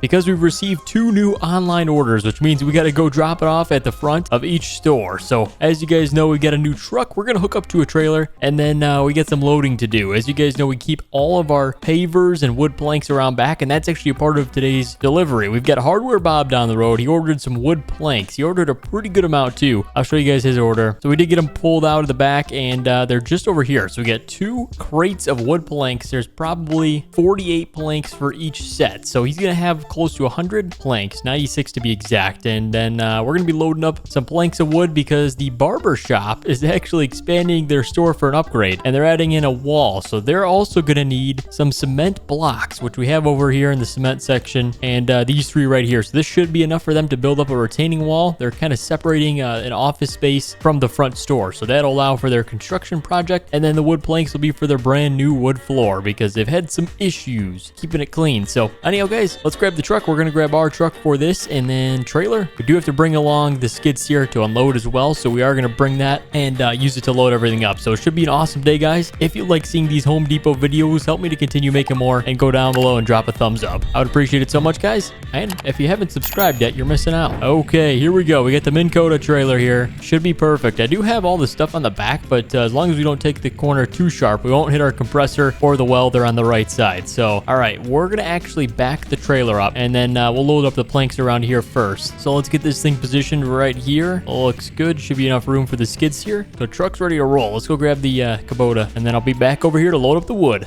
All right, we got this thing. It's actually been working really well around here, kind of moving stuff around. The container company picked it up this morning, so that kind of left us some more space right there, which is great. We actually do have some stuff in the front already. We were moving some stuff around. As you can see, we do have some wood in this area, so some of it's kind of scattered. We'll have to load at 3 different parts before we get on the road and head over to the 2 drop-offs today. So it's gonna be pretty sweet doing a mobile delivery. It's nice we're able to do it while we're not crazy busy, but once this store starts getting busy, we're gonna have to hire some more people. Let me know if you guys want to see us hire maybe Mako. He could be a good help at the store. But first things first, we got the planks here. I'm not going to attempt to grab both at once. They're actually pretty heavy. These things are well finished too, so I don't want to drop them and cause any potential damage. But let's see if we can. Oh my goodness, that was close. Let's see if we can reach up without tipping these things over here. This Kubota can actually go pretty good height, almost as good as a forklift, but we don't need the forklift for this job. All right, here we go. We got the first set. Go ahead, lift up. Perfect. That was easy. And then we can spin this thing around. Look at that, 360. And we're going to set this on the front of the trailer because we need to leave some room for our Kubota. So looks good right here. Let's go ahead, angle it, and drop it down. Try and keep it as centered as possible. And I think that is just about perfect. We'll load the other side to this with the second set. Now let's try and do it first person. This might be a bit of a challenge, but what I usually do is you can see the forks right now because I have them angled. So we'll kind of just set our height based on that. Let's see. Let's get it centered. Okay, now that we're centered, we're going to lift up. And then once I can't see the forks, I'm going to tilt them forward. Looks good. And we should be perfect right there. Oh my gosh, we actually did it. No way. All right, cool. Let's go around the other side because like I said, these are going to load on the opposite side of the one we just loaded. So should go pretty good. As you can see, the truck is already squatting. So these wood planks are pretty heavy. The truck should be able to handle the weight more than you guys think. I think it's just squatting because we got the upgraded suspension on the truck. So, all right. Oh, okay. I think I put it a little bit too far back on the fork. So what I'm going to do, I'm going to drop it, go back just a little bit, pick it up again, and then let's center this thing right about there. Looks good. All right. We're almost there. We're going to strap this set down right there. Looks good. We got one set of wood planks to pick up. We've got the beams loaded. So it's actually right here on the shelf. So it should be pretty simple. It's just a pallet fork. I actually have to decrease the width of these forks real quick. All right, there we go. Now we're good. Perfect. This is so easy to run. I mean, having the ability to actually spin this thing on a dime is nice. In previous games, you couldn't really use a skid steer like a skid steer is supposed to be used, but being able to just take this thing to the left and right very easily is nice. So, okay, next up, this thing's gonna go right here. We do have another set of planks in the front. So we'll start on this side and I think we're good. Let's go drive the truck around and the skid steer will meet us there. All right, guys, here we go. We got everything moved over to the front, and here's that second set of wood beams and wood planks I was talking about. So we're going to grab these things first, and then we'll go on to the cement blocks. Those things are pretty heavy, so if I can keep most of the weight on the back, that'd be great. Kind of center it out a little bit more, and then once we put this skid steer on the back of the dovetail, this thing will definitely balance out in weight. So, all right, here we go, boys. This one's going to be loaded far back as we possibly can. I think maybe right there, but let's try and shuffle it a little bit more. There we go. Looks good right about there. Let's drop it down. Okay, we got this strapped down, but I do have to put the second set of wood planks up here, and then we're going to put the cement blocks, I'm guessing, lined up right here, 1, 2, and 3. So we'll do our best with that, but all right, next set of wood planks is up. We've got 3 beams, 2 planks, and 3 concrete block pallets. All right, there we go. We got our second wood planks. Can't go around this side, so we're gonna go on this side, but we're gonna stack it like we said, just in the center there. So let's get this thing lined up perfectly. Here we go. Looks good. Didn't leave myself much room, but we should be able to do it. There we go. Perfect. All right, let's bring this thing down, and then we're moving on to the concrete. Okay, strap this down. So now we got this side and that side. So those things aren't going anywhere. For the concrete blocks, like we said, 1, 2, and 3. So we got the 3 right here. They're all the same length, height, width, weight. So it should be pretty simple to balance it out. It's just they're very heavy. I think we've got a little over 1,000 pounds for each pallet. So you definitely don't want to mess that up when you're distributing the weight over the axles of the trailer. So, all right, you got the first pallet here. We're going to try and center this one as much as we can. So let's get this thing corrected around. And then that skid steer and the dovetail should work out perfect. So, all right, a little bit to the left. Looks good. And we're centered. Okay, let's drop this thing down. What I'm actually going to do to make it a little easier, so I'm just going to push it. So now we don't have to go around. Definitely not a lot of room to maneuver in here when we're loading up these blocks. I will probably put anything that goes beyond this curb around in another area, just because this is the perfect amount of space for loading and unloading. We really can't decrease how much workspace we have for operating this forklift and skid steer around here. So there we go. We got the second set. Looks good. Kubota's doing a great job. The thing's full of fuel too. I did fill it up this morning. We grabbed a couple of jugs of diesel. Actually, I do have a transfer tank in my truck, so technically we just filled that up and then fueled this thing. But yeah, that's got diesel in it. We filled this thing up because we did burn a little bit when we were unloading that container. So we should be good for our deliveries today. We got the second one loaded up. Oh, okay. Let's not push the other one off the side, but we're gonna get the third one, guys, and then we'll load this stuff all up, including this skid steer, and then we'll be heading out to Hardware Bob's for our first delivery. All right, looks good, boys. We got the concrete blocks all good, secured, good to go. So let's load the dovetail up with the skid steer. We got to drop that thing down with auxiliary 1 down, and then we'll be seeing if this thing distributes its weight a little better. As you can see, we're riding the fenders, so let's try and crank the back end of this trailer up. All right, boys, looks pretty good. I do have to put the forks forward facing when we're driving because of safety concerns. Looks good. Forks are secured. Check that out. We can actually strap the forks down now. Tracks are good. All right, boys, we're ready to move out. Let's see if the weight distributed. Oh, okay, a little better. All right, we're good to go, boys. Let's move out. Everything's towing pretty good. We do have a dually F350 here, so obviously a great truck to get this work done. And Hardware Bob is located in town, so we don't have too far of a drive to get to him. He's probably about 2 miles from here, so whenever we have a delivery, really easy, simple to get to, and he stocks a little bit lower quantities in terms of us. He buys direct from us, so those that were wondering, well, we got Hardware Bob in store in the town. Well, he's not as big as Home Depot, so obviously he's more local. Sometimes he's got some returning customers, or he does have a lot of returning customers that are local that have been around for a while, but now that there's Home Depot, we might be taking some of his business, so we'll see how long he can stay open with the competition we're bringing. So Hardware Bob should be just right up here, or you know what, I actually passed it. Yeah, it's gonna be a matter of months before that place out of business. Sad to say. Didn't even recognize such a small store. Well, RIP Hardware Bob. Let's unload here. He wants us back by the back gate here. That's where he takes everything around to the side. So all right, let's drop off his load. He's got, let's see, 2 of these wood planks order, obviously, and then the rest of it is for the barber shop for their makeover. All right, let's get the skid steer undone here, and then we'll unload this stuff. All right, Kubota's fired up. We're ready to roll, boys. Here we go. Wood plank number 1. What do we got? I wish we had giant forks. If you guys ever remember, on one of our older skid steers, we had forks that could pick up both of these planks at once. That'd be super cool to have because it would make the job a lot easier, and we could unload them both at once. But hey, maybe we could look into buying some more. So let's drop this down right by the gate he requested. First one is good. Perfect. All right, let's grab the second one. I should be able to reach it from here. As long as I keep the forks elevated, we'll be good to go. Yep, should have plenty of space. Here we go. All right, second wood planks are good. We're blocking a school bus right now. Probably not the ideal time for this, but that's all right. Hardware Bob has got his last set of hardware planks before he's out of business, boys. Let's head on over to the barber shop, and we'll deliver their materials so they can build and renovate their barber shop. I gotta spin this thing around first. Check this out. 360, boys. Or this is 180. All right, we're moving out, boys. So the barber shop is located in the other small town, so not too far, but it is the opposite direction of Home Depot. Either way, we'll get back to Home Depot a little faster. So I'll show you guys kind of where that's at. Let's head back down Main Street here. Everything's towing behind pretty good. Skid steer's holding up back there. Man, there's a lot of school buses out. I think everyone's getting out of school right now, so interesting. I think they're almost out for holiday break, but still busy around town. So like I said, back over the river crossing, we got the Home Depot to our left, and then in the other small town, got the local barber. They do a great job, but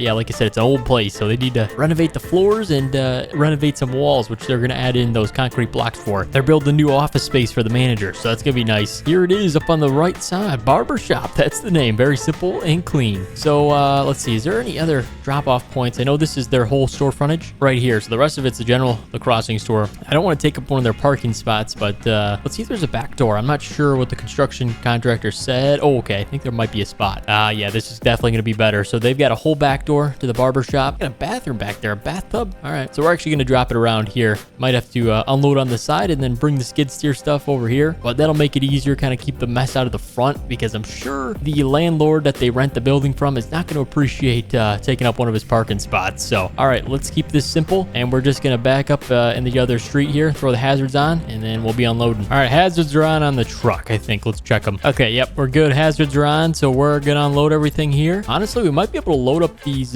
concrete blocks or unload them just like this. Ready? Watch this. I'm going to extend the forks all the way in here, and let's see if it's enough. I think it's actually perfect. Look at this. Perfect width to load these things around back. There we go. Oh, I got the second one there. Hold on, let's drop that. Okay, here we go. We got it by a feather. Oh my gosh, this might be a little trickier. That's why it's better to kind of just correctly pick these things up from the side. But all right, let's attempt this. It might be cool. There we go. We got about half of it. I'm going to try and go pick up the whole thing correctly here. There we go. It does work pretty good. It feels a little bit lighter on the forks. I'm not sure how that works. I think it kind of center balances it. Instead of picking up from the side, it doesn't make the weight hang off the side there. So, okay, we are going to set this in the grass, I was told, because even though it might ruin a little bit of it, it's fine. As long as it keeps it out of the front of the parking lot, we'll be good to go. They got a camera right there too watching, so if anybody tries to steal this stuff, they won't get away with it. All right, guys, we're going to get to work unloading this stuff, and I'll check back in with you when we're almost done unloading this entire trailer here, but you guys know the process. See you when we're done. All right, guys, the final thing is the wood beam set here, so let's grab this. Oh, that was a terrible pickup. Let's try that again. Let's get it straight. You got to make sure you do this right the first time. There we go. A little bit better of an attempt. All right, so we've actually done a little bit more organizing back here because wood cannot get wet. In case it rains, guys, all this wood wood will be ruined. So we are stacking the planks and then the beams on top of the concrete. So that way, in case it floods back here for any reason,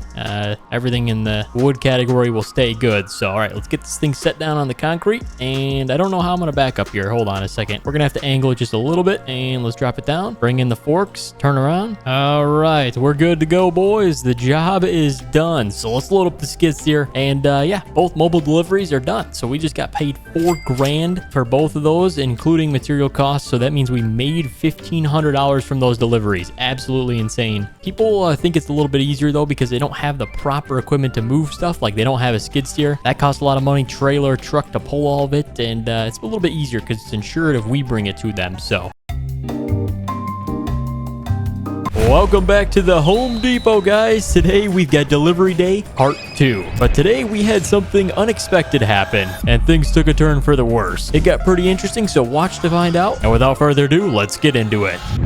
We're just a few minutes from the store, and we're driving through downtown Elm Creek. We don't have any deliveries here today. We do have residential, and then we've got one at a mining shop. They requested some materials to complete one of their construction jobs. So we got 5 items to pick up and load out of here for mobile delivery, and you guys enjoyed the last one, so I'm excited to bring you along for another part and another day of delivery day. It's honestly working out really convenient. It's like Amazon for Home Depot. We have to have our own system for that because obviously Amazon drivers are not going to lift up boulders with a forklift or a skid steer, so that's why we've got the Kubota and the Minnesota trailer. And we're really not wasting any time. The store opens in an hour, so we've got time to get everything delivered, and then we'll open the store for the day. So that's kind of how it's going to roll. We're going to do all of our mobile deliveries in the morning, and then we'll open up the store for the daytime. All right, we got the trailer. Looks good. We're actually going to raise it just a little bit, and now it's level. So the first couple of items we're grabbing are some cement bags. We need these for a residential drop-off. Someone's doing some concrete work in their backyard, so we've got 25 kg bags. We've got, let's see, how many? 16 per pallet, so 32 bags total. That's a lot of concrete to mix, but they said they've got their own system on how they do it. So let's get the Kubota off, and then we'll start loading these things up.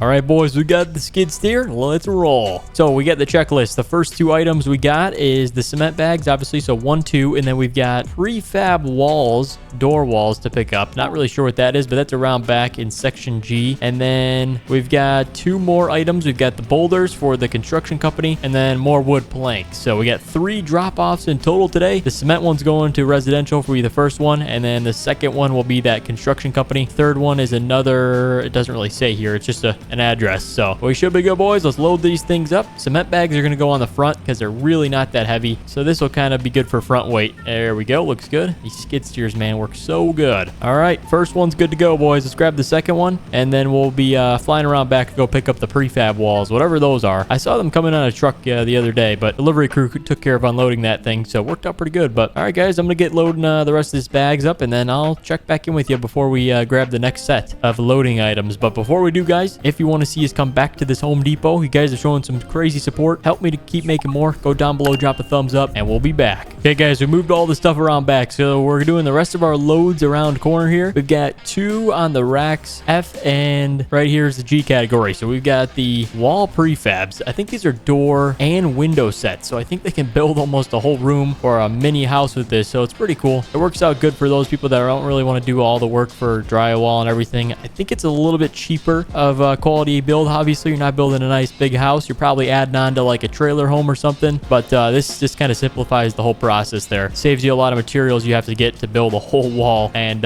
even just a room. So all right, let's spin these things around. This is pretty heavy. These walls are not light because they have insulation already in them. They're solid insulation. The wood's obviously not light, so we are going to place this. I don't know. We're gonna have to see. Maybe if we go kind of near the middle, that'll work out. I need room for the boulders and the planks. So if I put this right here, maybe forward a little bit, I'll put the planks behind it. There we go. Looks good on that side. We can grab it off that side when we unload. We're gonna strap this thing down over the top, and then the planks will kind of go right here. Boulders there, and skid steer in the back. We should be good. Okay, guys, we found the boulders here. It didn't take too long, but I was looking for them for, honestly, I did do a circle. I should have known they do place them on the bottom because, oh my gosh, are these things too heavy for this thing? Oh, okay, there we go. I think the fork was stuck in the wall. But yeah, these things are pretty heavy, so they don't put them on any shelves because it'll collapse it. I think in total, these are 3,000 to 4,000 pounds. So I don't know. It just takes it a little bit of a rocky guess there. And, you know, if they roll off this pallet, they're perfectly placed on it to hold. So, all right, let's place these things things right in between here. Should be a perfect fit. Look at that. See, I know what I'm doing. Right in the middle, center out the weight there. Perfect. Now we need the last thing, which is the planks right behind us. You guys know we delivered some planks last time. These are long planks, so they're not floor planks. They're a little bit longer, so people use these for pretty much anything. A lot of base molding on flooring or whatever else. They can also do crown molding on the ceiling and kind of craft it how you like. It's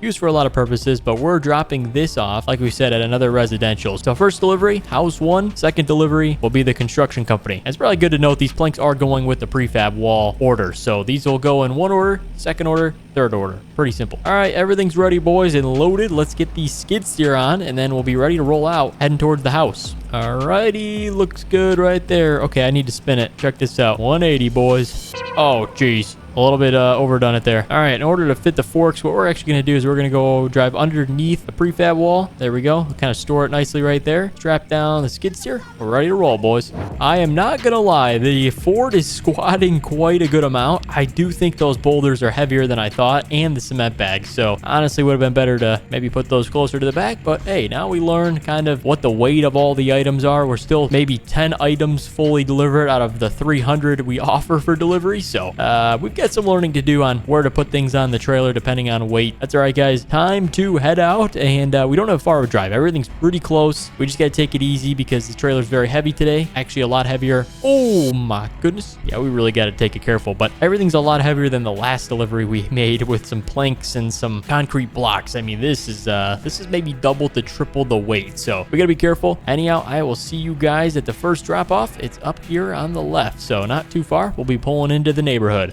The destination is on your left. All right, this looks like the spot. So they've got a gate and then a little garage. So let's go find the best spot to unload. I did not get any instructions for that. They are wanting the cement bags. Let's see, does this thing open? Okay, the gate doesn't open, it's locked. Let's see, is there anything around the side to get in here? It's all fenced in. Fenced in yard is nice, but it makes it a little bit trickier for me. So, all right, yep, it's all fenced on this back side. Let's see, is there any way to enter? Oh, I think we got a driveway back here. Nope, I was wrong. Okay, well, they made it pretty tricky to unload this stuff.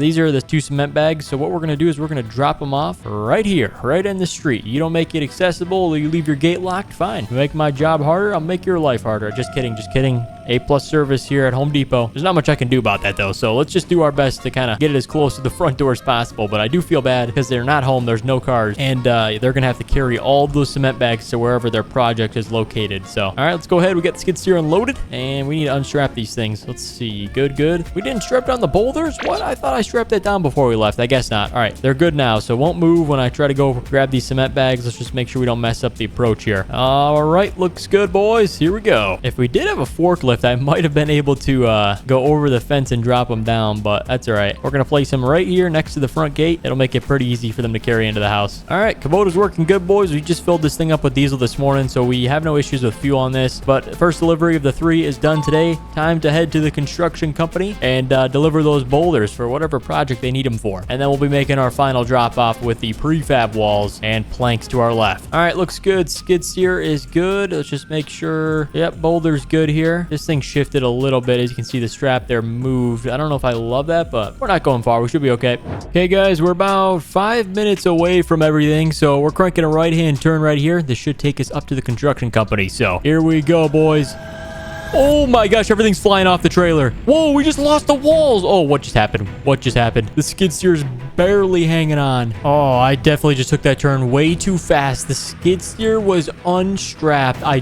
Oh my gosh. Light bulb, I forgot to strap the thing down at the last delivery. Oh, that's terrible. What that did is that caused everything to shift forward and straps all snapped. Everything just fell off the trailer. Man, this thing is chipped in like every corner. Somehow it's still sitting on the pallet. The wood planks are not in bad shape. The rocks are kind of scuffed up. They weren't supposed to have that scuffed up look to them, but I guess it's not too bad. But dang, dude, that's really bad. I forgot to strap the skid steer down. This thing's hanging off by a thread right now. The only thing holding it on is these forks. Oh my gosh. Okay, this is terrible. I've never had something like that happen. I've always made sure everything is good to go, but I guess can't be perfect here. Let's get everything loaded back up and then we'll be heading towards our job. But this is crazy. Everything took a turn for the worse. Everything was going smooth until Ah, the skid steer. Okay. All right. I got in this thing. It took a little bit because it's on an angle and I don't want this thing to fall off the trailer. Thankfully, I'm not 400 pounds, so this thing does not tilt over.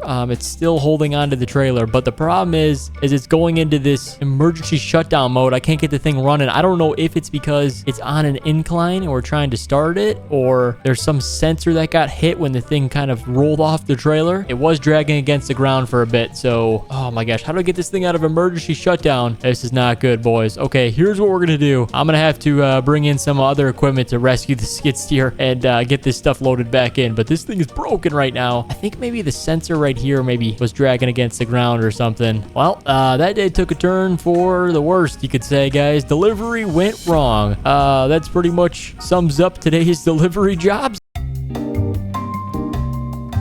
As you guys know, we added some even more rental equipment, and we've got the new telehandlers looking good. We've rented out a couple of them so far, and customers are loving them. So what I've decided is we're going to buy even more equipment. We're going to add in some excavators to the lineup. We've got some trailers, trucks, and we've got some lifts. Now, those all work good, but we need an excavating purpose, and people will definitely use it. There's a lot of construction managers and people looking for a premier excavator renting company, and we're going to be that in Riverbend, so should go pretty smooth. We've got these awesome new JCB excavators. They've got giant bucket. Should be a little bit overkill.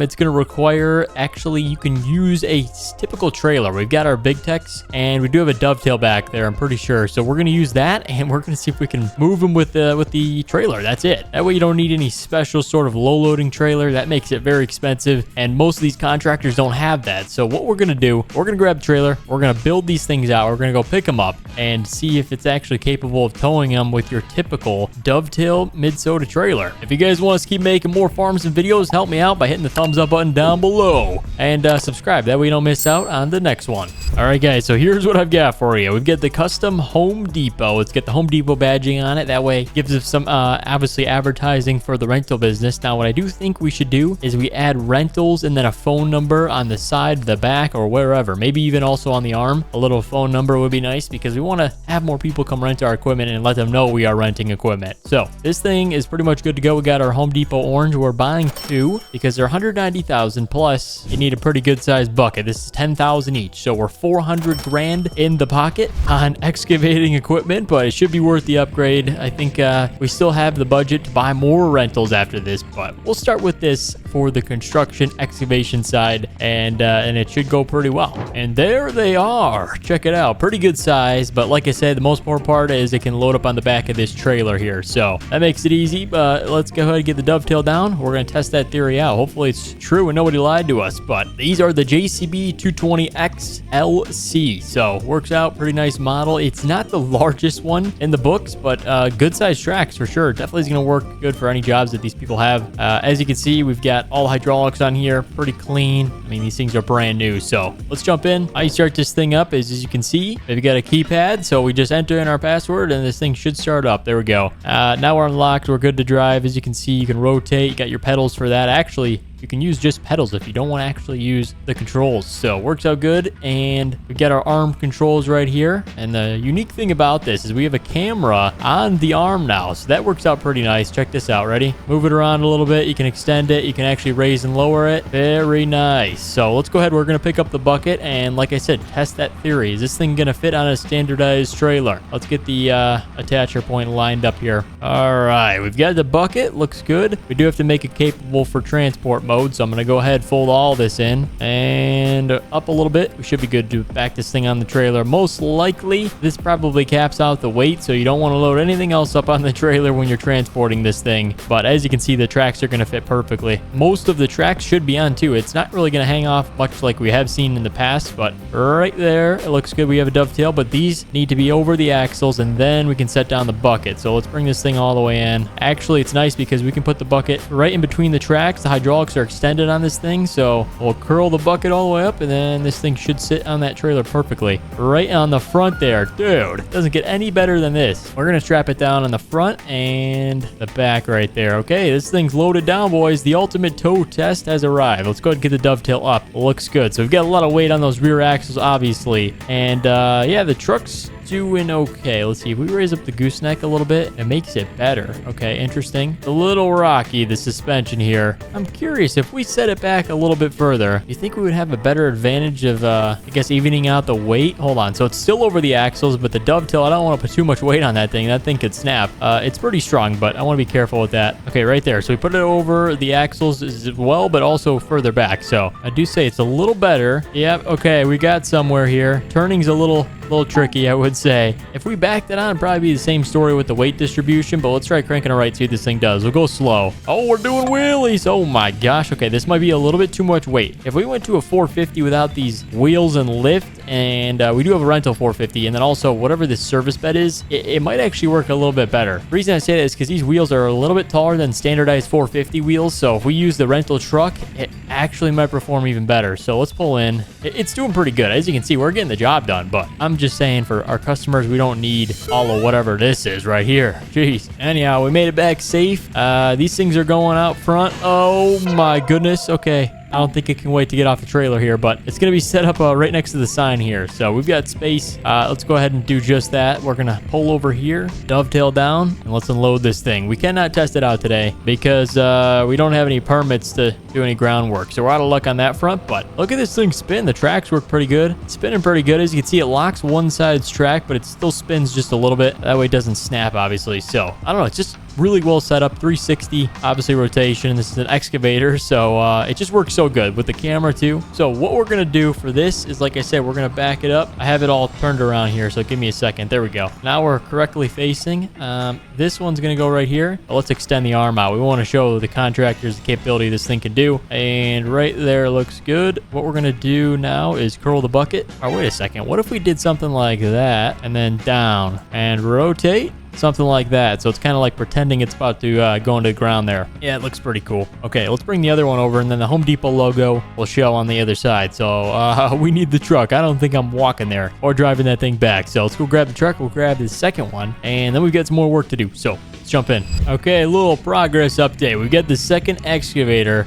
We put it on backwards this time, so that means more weight is actually in the front, and I will say it's probably worse. So we did have it loaded down about as best as we can get it with our truck, but I do want to test it out with the other 450. I don't think we'll get to that today, but oh my goodness, this thing wants to drive into the water now. Interesting. Oh yeah, wheelies, boys. We just gotta take it slow, but we're right down the road. I'll see when we get back. We'll set this second one up, and then we will be going to drop off one delivery truck and one mower. We had a John Deere mower sell, so yeah, we got to do those drop-offs real quick. I should be able to make that pretty quick, but yeah, we'll be getting paid for that rental. Rentals have been doing good. We've had a revenue of $4,000 per month, so we're renting out about 10 to 12 pieces of equipment per week, which is pretty decent actually. It takes some time to build it up, but once you get known customers that continue to rent your equipment on a normal basis, it works out really good. So hopefully one day we can be making $20,000-$30,000 a month from our rental program and start recouping our money on this equipment cost, because boy, is it expensive. So all right, let's get this thing off the trailer. I think there's a strap on it in the middle. All right, we're good to go. This one's going to be positioned, like I said, next to the other one, but we're going to do something cool here. I want a cool display because these are going to be a little bit trickier to rent out to contractors, but if we do it right, it'll look good. Okay, so we can drive the tracks up. It might showcase a little bit of the track capabilities here, and if we rotate this like that and up, maybe? Nope,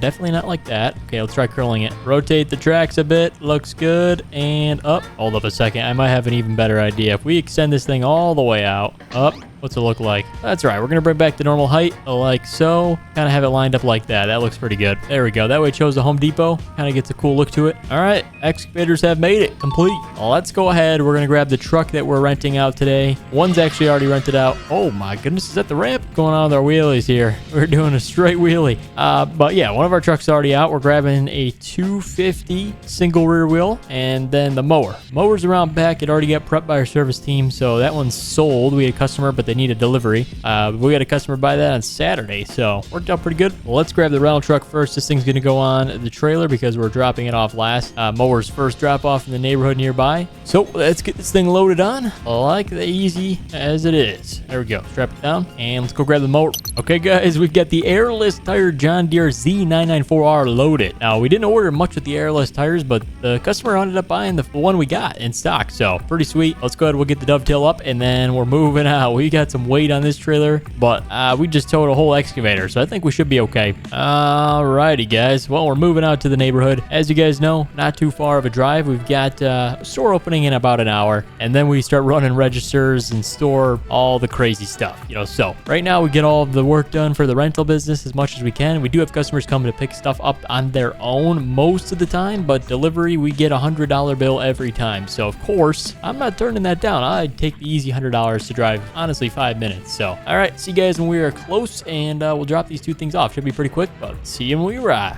All right, this looks like the place up on the left. They do need a mower. Oh my goodness. And he bought the best one there is. What? It fall off the trailer? I think it's over here. I forgot to strap the thing down. All right, well, don't tell him, but let's go put it in his front yard here. Okay.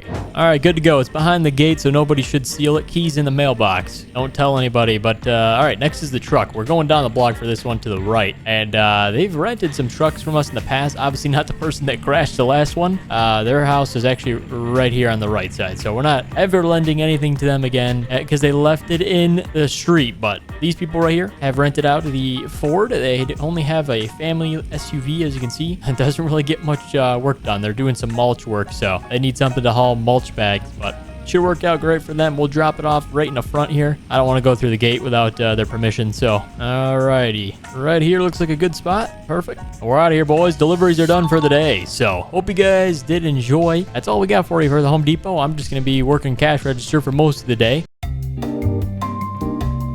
Good morning and welcome back, guys. Today we're at the biggest mansion we've ever built again, and we're across the street from the Home Depot, as you guys know. So we're actually going to be going there working today because we've got spring setup, which is going to be epic because we get to buy all the lawnmowers and we can actually test them out. And as you can see by my jacket, we're buying some Husqvarna lawnmowers. All right, so we've got a lot of vehicles to choose from, but we are just going to take the work truck with us today, the good old F350, because I do have to tow these mowers back from once we buy them and ship them over to the store. We're just going to be delivering them ourselves, so it makes it pretty easy. And the place we pick them up at is not far. There is a Husqvarna dealer nearby, so it works out pretty good. And then we're going to be selling them in our store at a little bit of a markup, so we get them kind of cheaper. And then on top of that, we're going to rent out some. Oh my goodness, I covered it there, but that was a close one.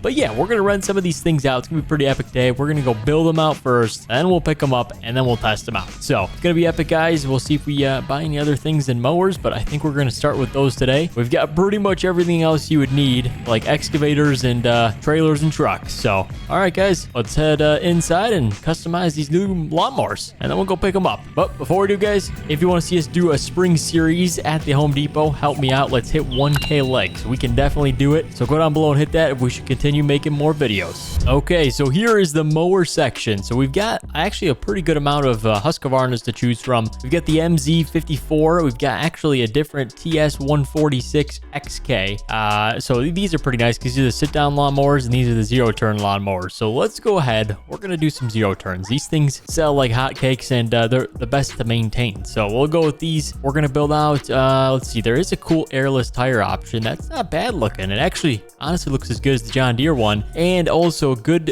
fact about this is it actually handles way better than the John Deere Z994R. So I will show you that, but all right. So we're going to go with the BKT wheels. Those are pretty good, especially if we have to swap them out. And we're going to upgrade the seat. As you can see, $150 option just for that nice backrest there. We'll go with that. Armrest, $50. That's cheap. All right, and then check this out. So this is a rollover protection bar, but this is a roof on top. You can add a roof. I think this looks like 1940. I mean, this is old school looking. This is the stuff they would put on top of the tractors. It would have just a little canopy. So I don't think we're going to do that. We are going to add the ROP though, in case this thing rolls over. All right, and then we can actually add an attachment. That's pretty cool. Yeah, we'll add a trailer hitch on them all. Looks pretty good. Okay, then we're going to black out the rims. And we've got ourselves... Oh, hold up. We need to remove the plate on the front. That looks bad. Okay, there we go. We're buying 3 of them. And then we'll build out a couple of these. We'll build out 2 of the ride-on ones because people do like to buy them, especially some of our older customers. So, yeah, we'll make it a little bit easier for them to steer with a wheel instead of having the 2 joystick controls that you'd usually have. So, all right, let's see. Wheel option. We like to go with a decent tread, and Nokians aren't bad. Okay, we'll go with the trailer boards. Those are pretty good. Seats. Upgrade. Bumper. Upgrade. and then black out the rim. So we're going to build out 2 of these, and we got our mowers for the springtime. Hey everyone, before we start today's video, I'm excited to share that we're going to be releasing all of our private FS25 mods. We've spent many years making them, and it's going to include all the camping, boating, and even all the mansion mods. So if you'd like to level up your game, check out the link at the top of the description. Now, in order to go pick them up, I obviously need to grab the rental trailer, and then we'll bring them back, and I think we're going to test it out.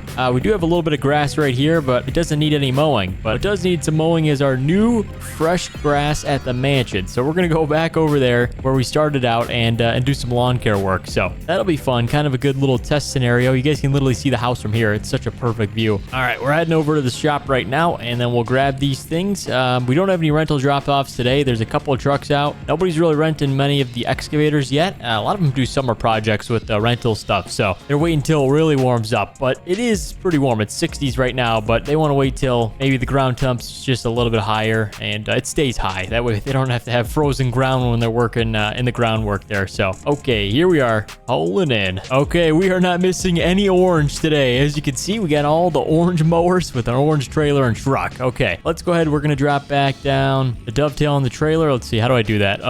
This one. There we go. Now we can officially load these things up. So pretty simple. I left the truck running, but we should be out of here very quickly. But pretty simple to start them. These ones are key, and then I think these ones are as well key. Yep, key start. Okay, looks pretty good. Should be simple. Let's go ahead and start with the sit-down wheel mowers. As you can see, nice steering wheel. It's old school. I mean, the zero turns are actually even more controllable. So I don't know. It comes down to preference. But I mean, these things are they're pretty nice still. I don't think any of them are bad by any means. So all right, load it up. These ones will go on the front since they are lighter than the zero turns just by a little bit. Sounds pretty good. I'm not sure on the exact motor configurations on these things. The zero turn might have a little bit larger of a motor. There we go. A little bit more forward, and we've got the 2 ride-alongs up front here. Okay, let's strap these down, and now we just got the zero turns. Now we're going to test this out just a bit, because you guys have never seen this. So we got it running now. As you can see, got my zero turn controls. We got, what do we have? Speed, drop-down mowing deck, and then forward, neutral, reverse. And actually, you can do a bunny crawl. There's a couple different speed modes here that you can set. So you actually don't even have to let off the sticks here. You can kind of just let this thing kind of go on autopilot. But all right, let's test this out. We're going to drop down. It's got wheels on the deck too, so it shouldn't mess it up at all. Okay, we can't mow this part. Hold on. I think we could test it out over here.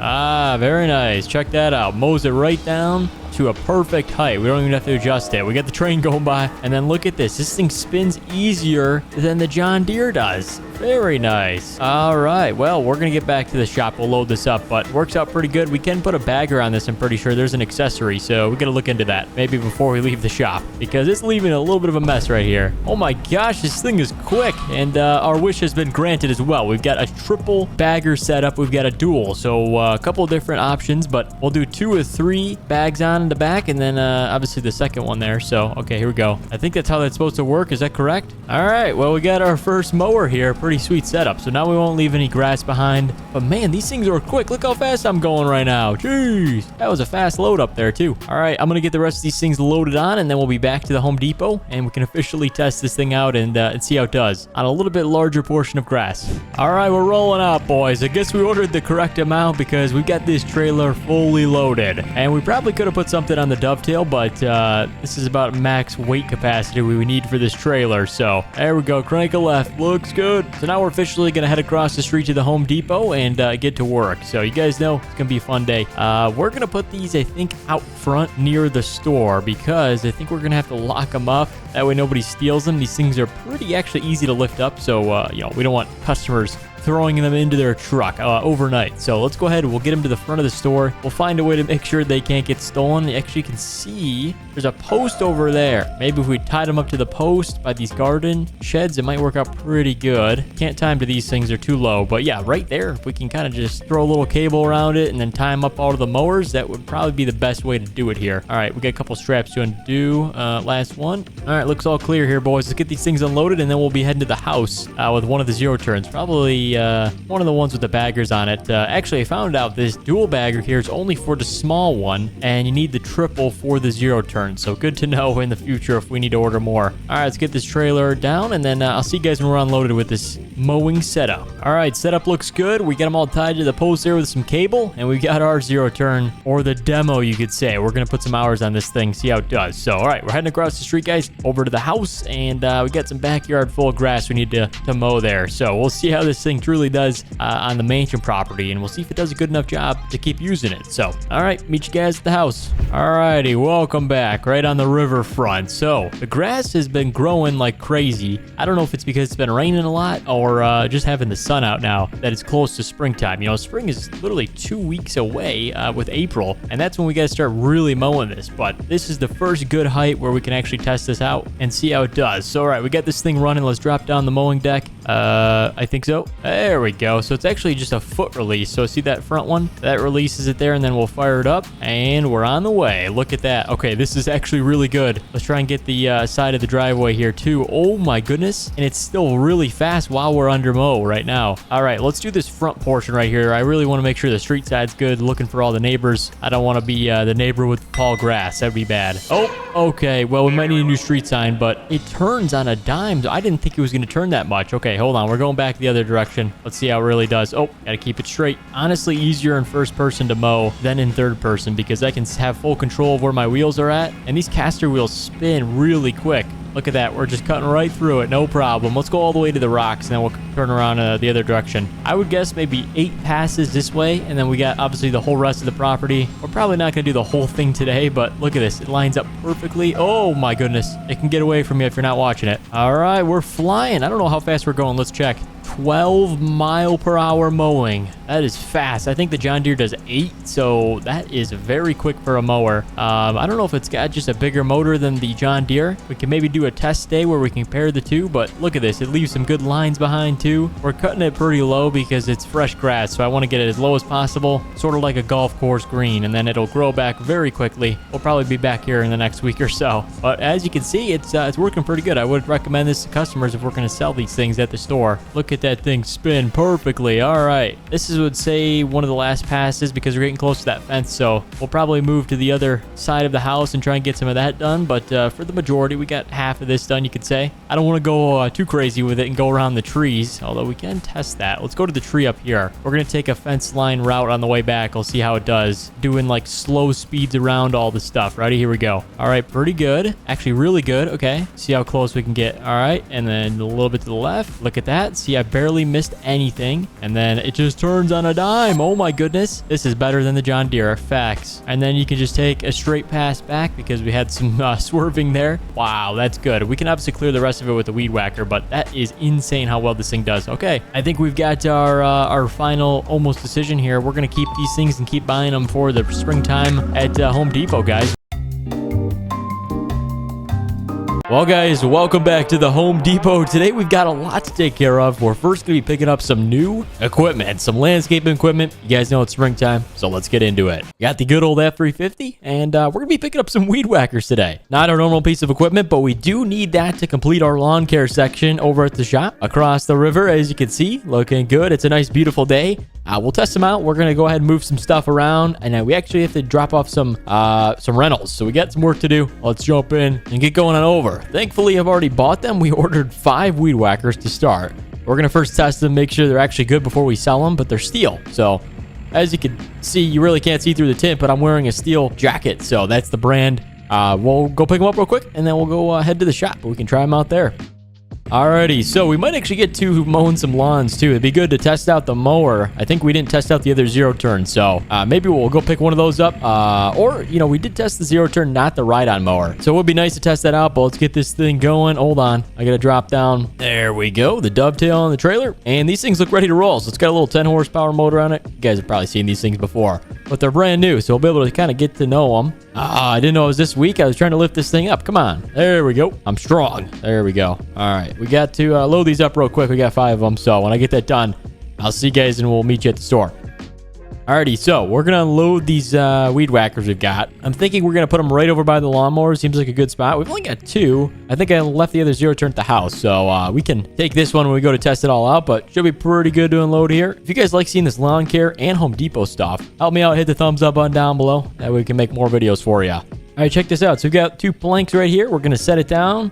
Just like that. We'll line them up, and then that'll be a good display case there. So you're probably wondering, well, what if someone just comes and steals this? Well, we're going to find out a way to chain it to these planks right here, and then that way, these will all be chained, so it really won't be able to take them away. Sort of like the lawnmowers. We got these things tied to the pole there, so works out that way. That way we don't have any thieves, and we can still display the equipment. Obviously, some stores put them inside, which would probably be smarter, but I like to display our stuff where everything else is at. Okay, there we go. Finally got this one. We'll leave one on the trailer, and I'll see you guys when we get this thing running, the good old Husqvarna. Alrighty, here we go, boys. We've got this, and I think we should grab our rental we're renting out one of the telehandlers for the first time. We actually rented one of those out, so we gotta drop it off. The trailer's kind of jackknifed right now, so let's get the dovetail down, and then we'll swing over, grab that, and then that way we don't have to come back to the store. We'll be all off-site today, meaning we'll be running through the neighborhoods and doing some lawn care testing with the weed whacker, and then also our ride on lawnmower. See if this thing's any good. It's got the bio clip compactor. Does that say? What does it say on there?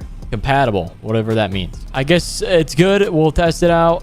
We're not bringing a bagger with us because I don't want to deal with all the grass, and the area we're going to doesn't really require it to be picked up. So, all right, we got this on. I think the telehandler should fit perfectly. I've got the key. I'm just gonna go over there and grab it because I don't want to have to move the trailer all the way over there, and then we'll be going towards the neighborhood. There's the house for the drop-off, and the place where we can test out our new lawn care equipment is nearby, so works out pretty good. Let's see, which one's got the low? This one's got the highest hours on it. I think it's been rented out 1 time, so first rental we're dropping off, but nobody really wants these. I don't know. I've tried lowering the prices, but they just don't really have a demand for them. Again, it's still springtime. I think maybe this summer, more construction work and building with planks, you know, this thing comes in handy because you can fully extend it. You get the planks to the 2nd level of the house or whatever, or a garage, barn, garage, whatever you're building. So let's back this thing on. I like the forks facing this way, which I don't know. Yeah, it should line up perfectly. So check this out. Obviously, the dovetail needs to come up. We'll keep the forks flat. That should be good. Let's strap this thing down. We'll be moving. These are some big tires, man. Look at that. All right, and we're off. We're squatting a little bit. Also wanted to have the telehandler over those rear axles. It definitely helps with the weight distribution because we're towing pretty good. And look at that. We're turning pretty good too. Not bad. All right, guys, let's get on to the road, and I'll see you guys around the block. We'll go ahead and get some equipment dropped off. This is the one rental for today, and then, like I said, we've got to do some mowing. So see you when we're getting close. All right, boys, we're chugging along here. We're taking a left-hand turn. Check this out. There we go. Not bad. Anyhow, so we found out a little bit more of a description, let them know we're coming, and they said to unload it by the barn. So they must be working on some sort of barn with the telehandler. Oh, there it is. They said the one with the red roof. So perfect. Let's we'll unload it right there. They got a good amount of space in the front. Actually, kind of back it in a little bit. Check this out. There we go. Crank it around, and that should be good. We're in the street, but we're only going to be here a few minutes. All right, dropped on dovetail. All right, perfect. So they said they're putting on some new roof with wood planks, as you can see. They've got metal and then wood underneath it. So looks like they got to repair some parts of it. It's an old barn. They got some hay bales in here. It must be a hay barn. What else they got around here? Oh, okay. I was going to go in his backyard, but he's standing right there. Yep, just dropping off the rental, sir. Be out of your way in just a few minutes. All right, got this thing all fired up. Looks good, running good. He should have no problems with it. Let's go ahead and raise up the forks. Look at this beast. I can see why he wanted to rent one of these. They're fun. All right, looks good. All right, sir, keys are on it. You're all good to go. Take care. All right, we're out of here, boys. I usually don't like dealing with rental people. It's all automated, so it's all over the internet, and I just drop it off. So I'll let them deal with it. They've got insurance, and if there's any problems, they can give me a call. But the actual house we're mowing is around the block, so pull a U-turn. Oh, my gosh. Need wider than that. But it was kind of around that block. Hold on. We're going to go back up this 2nd street, and then we'll be there. Aha, here it is. As you can see, they got a lot of bushes, so, and a fence line. I really wanted to test it out with a fence line, so this should work out good. Let's see, they got grass. Oh yeah, they got grass right here. You can see it's a little bit different. Looks like they already did some of it on the side here, but we'll be able to do a little bit more. So, all right, let's go grab the weed whacker. I want to start with that. We're going to do that first, and then probably go in with the mower and test that out. Check this out, boys. Let's fire it up.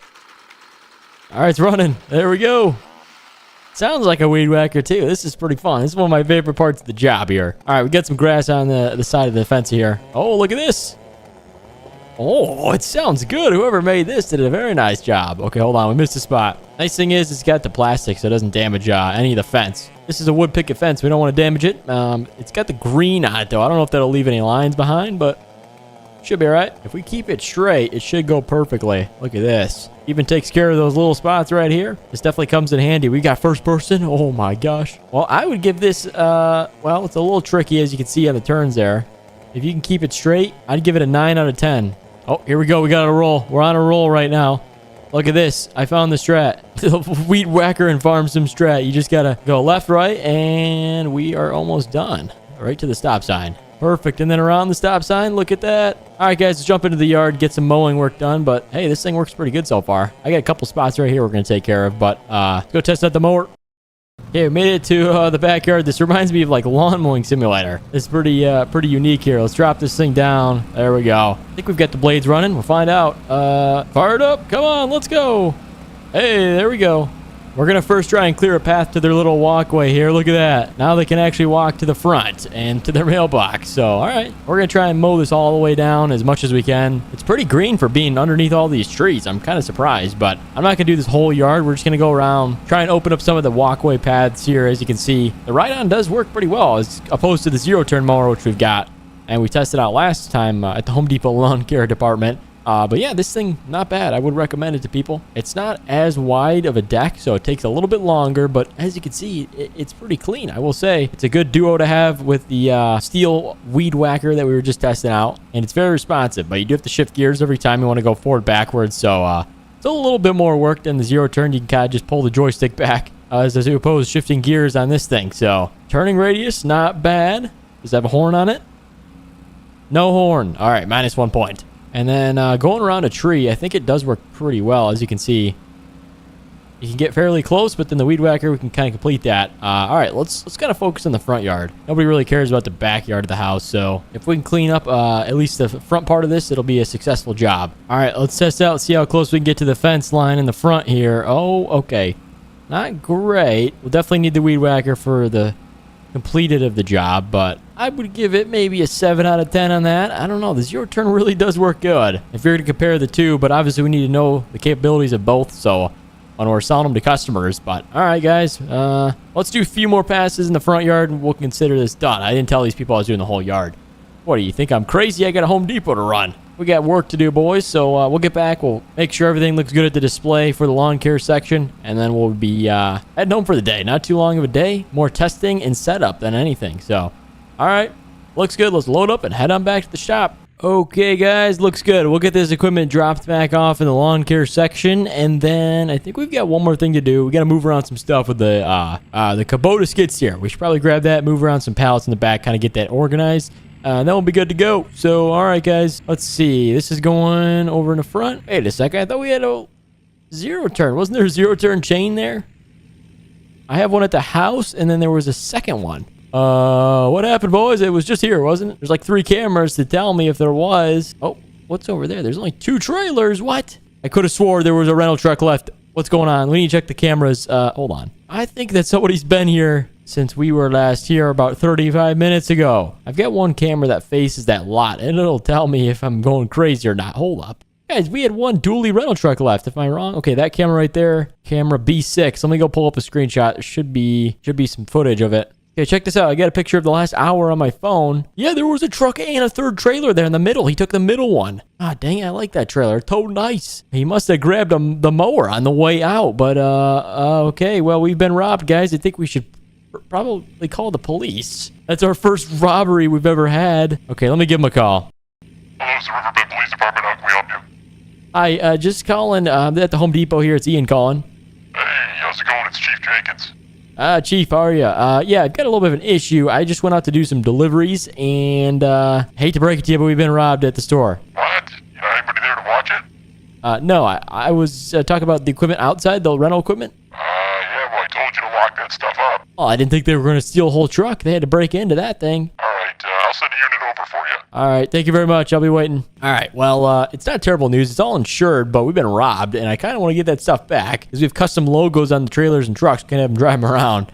If we've got people robbing banks with Home Depot equipment. So, all right, they're going to send over a unit. So when he gets here, I'll see you guys. I don't know if I could film, but I might find a way. All right, looks like he's arrived. Detective's here. Yo, how's it going, detective? Good. What's the camera for? Just filming for the store documentary. As you can tell, we got robbed, so I wanted to film it. Okay. What's the issue? As you can see, some of the stuff has been robbed. One of our lawnmowers and then a couple of rental equipment over there. Specialty case, when we have robberies and stuff, we can't document it on camera. Gotcha. Yeah, it's totally understand. But what can you do for me? Well, we're going to put out a request for all officers to be searching for your equipment. Do you know what it looks like? Yeah, it looks like an orange zero-turn mower. Then our truck's got a Home Depot logo. So does the trailer. Okay. It should be pretty easy to spot. You guys are orange, so shouldn't be too much of a problem. In the meantime, I'll keep a lookout for you. And if I hear anything back, I'll give you a call. All right, perfect. Yep. You got a description? You got everything? Yep. I've got what I need. Perfect. Thank you, detective. Take care. All right. And he's off, boys, into Dodge Hellcat. Hopefully he catches him. If not, we're going on a little bit of a mission. You guys like to know, I've done really well with finding our equipment back by following all of the clues and pulling up some camera footage, which I'm going to go review. So last episode at the Home Depot, we were robbed, and today we're gonna go and try and find our vehicles. We had a stolen rental truck, trailer, and even some mowers. So let's suit up and get heading out. All right, boys, we are ready to roll in our undercover outfit here. As you can see, we're in disguise because we have to go and break into some places. That's right. We're not actually gonna steal anything, but we're gonna be searching some points of interest where we think our vehicles might have ended up, judging by where most of the thieves store their stuff. So I've got my truck here. We can't change that. We're driving the Home Depot orange truck here, but we're gonna head to the first place, and it's down by the river. So lots of trucks have been showing up there over the past few weeks. Cops have been finding continuous amounts of stolen vehicles there, and this is called the River Grain Elevator because the cool thing about it, well, not cool, but the easy thing about it is they can load their stolen trucks and cars up onto a boat, and then they ship them out down the river without getting caught driving them on the road or towing them down the road, and they all kind of pile up there until the next delivery and load goes down the river. So we're gonna go down there. It's been like 5 days, nothing back from the officers. So I'm gonna go look around the whole entire river bend and see if we can find a lead on something. And I've got actually one lead. Somebody said they spotted our Home Depot dually truck driving down the road. And I said, well, we only have one dually and it's missing. So someone's driving it around town or using it for something. And like I said, if they're using it for bank robberies, we need to get that thing off the street ASAP. So, all right, guys, I will see you at the River Grain Elevator and we'll check out the entire place, make sure it's clear. But before we do, guys, if you like seeing more videos every week, help me to hit the thumbs up button, and that tells me to make more videos for you guys every week. Hey everyone, before we start today's video, I'm excited to share that we're going to be releasing all of our private FS25 mods. We've spent many years making them, and it's going to include all the camping, boating, and even all the mansion mods. So if you'd like to level up your game, check out the link at the top of the description.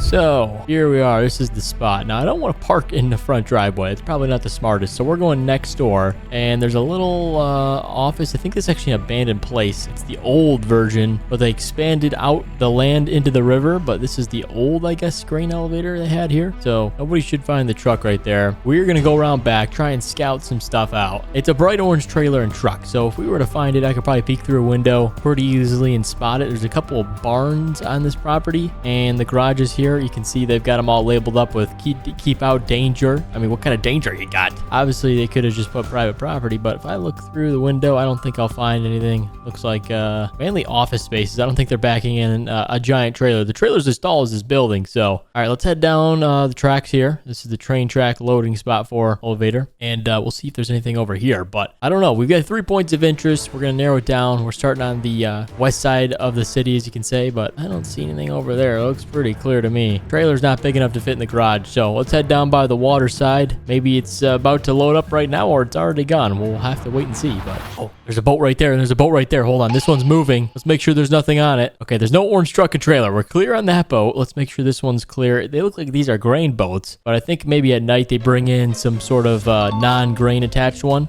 that's just a flat deck that can fit trucks and stuff on it. What's this thing do? I think this is the loading door. Interesting. That's how you get on the ship, but there's somebody driving there. there, but they're not loading a trailer on this thing. Looks pretty clear down through here. Yep. All right, this place is clear. I think we'll cross River Grain Elevator off the list. Let's jump back in the truck and head to the next POI. Okay, so we pretty much got that handled. Like I said, we're checking all the most recent police busts, wherever they're finding all these stolen vehicles at. And that one checks out, so we're good there. Now we're heading to Cypress Hill Farm. Now this is the Stevenson family, and they've been known for not only farming, but they've also kept their farm moving through theft and robbing equipment and other things from people's farmyards. There was a clip of them stealing an entire John Deere 9RX from the new farmer down the road just 3 months ago, and they didn't get away with it. However, one person in the whole family took the blame, and the rest might be out there still stealing stuff. So we're going to go over there, and we're breaking in. Like I said, we've got our disguise. I don't care. They're thieves of Riverbend Springs, so we need to make sure that they didn't steal our stuff, because like I said, they're not too far from the Home Depot. They are 1.5 miles away, so I don't know. Maybe they were dumb enough to think that we wouldn't know, but I'm heading out to their property right now, see if we can find something at Cypress Hill Farms. Okay, should be right up here. I got 5 miles from where we were at to get there, so when I'm getting close, guys, I'll see you. We're walking uphill on a hill, obviously, hence the name, and this is a little bit more sketchy, so I will see you when we're arriving. All right, we have made it to the property. It is just among the right side of us, and there's the gate. As you can see, they try and keep it pretty secure, so we are not going to drive up that driveway. They've got cameras and all types of like little traps that could I don't know, they might blow up, but we're going next door to the Copperidge factory. I guess they just make copper, and we'll stash our truck somewhere back here. There's a house on the property. This is not a part of the Stevenson family, but there's a spot we can park our truck kind of right here. There we go. We're outside of the camera right to our left there. I mean, they caught us driving in, but at least nobody will know we're parked here. Okay, so if we go back here, there's actually opening in the gate. This should snake up to where the Stevensons live, and there should be the river bend. Oh, it dried up. Where's the water? I could have swore there was water. Hold on, what runs back here? Maybe the trucks are down here somewhere. I have no idea, but it would be a good spot to put them down here. Nope. Looks like Wailing Woods to me. I don't see much over there. Okay, we're clear down by the creek, but they've got like 50 acres of land, maybe even 100 acres of land that goes all the way to our west. So we're heading that direction right now. Right here's that house with the copper farm, or copper plant, as you could say, factory, whatever they do there. But right over here, should see the first Stevenson house. There we go. Let me get about binoculars, see if there's anybody moving around. Okay, we're being pretty discreet here, guys. I'm trying to make sure we don't get caught, because people are very scary down here, so we don't want to cause any issues. And you know, I own the Home Depot, so if somebody caught us trying to sneak around their property, yeah, they could tell the whole town, and even the Stevensons too, even though people know they're bad people. You never know. I mean, they might have some people that might stop shopping at Home Depot, which we don't eat. So, oh, that's a tree. Okay, so it looks like I don't see any movement in the house. We're gonna go around. We're gonna rotate west about 130, see if there's anything through the trees. Looks pretty clear. Yep, don't see much. They may not be home. If there's no cars in the driveway, they're not home. So we'll be a little bit more free to roam around the property. But I heard something. Oh my gosh! Oh my gosh! Oh, I thought that was a person. That's a dog. Okay, they have a lab. I don't know if he's friendly. What's he doing? It's a ball. It's a ball. He wants us to play catch with him. Hold on. Let's see if anybody's home. What we could say is we found your dog. Hey there. Hey puppy, how's it going? Oh, he's friendly. Okay, where are your owners at? Hey, scram! Dang it! I didn't throw it far enough. Okay, there it goes. He's got the ball. He's out of our way. Finally. He's running up there. Doesn't look like anybody's home. We're going to move. They've got another like shed on the property or something down here. So let's rotate down the hill and... oh, there it is. Okay, this is a part of their property. I think their cousin's house is also here, but let's check out the shed. I heard they like manufacture ropes as a cover up or something for the boats and ships around the town. So I don't know. I don't know why they just don't make more ropes, make more money instead of stealing stuff. But, oh, okay. I don't see any cameras. Is that a camera over there? Okay, no. They're too old to want to know what cameras are. What's this say? Danger. Too bad. They call me Danger Boy. We've got okay, just a bunch of ropes. I don't see any sign of Home Depot stuff. Okay, looks like maybe the Stevensons were not on this one. I thought they were gonna be a part of this job because they're close to the Home Depot, but all right, we're moving to the next location, guys. This looks... what's that down there? Oh, never mind. That's the actual rope factory that they kind of work with, but at the same time they don't. But all right, looks like Cypress Hill Farms is clear. We have to go out and check Todd Crapper's barnyard. That's right. That's his actual name. He goes by that too.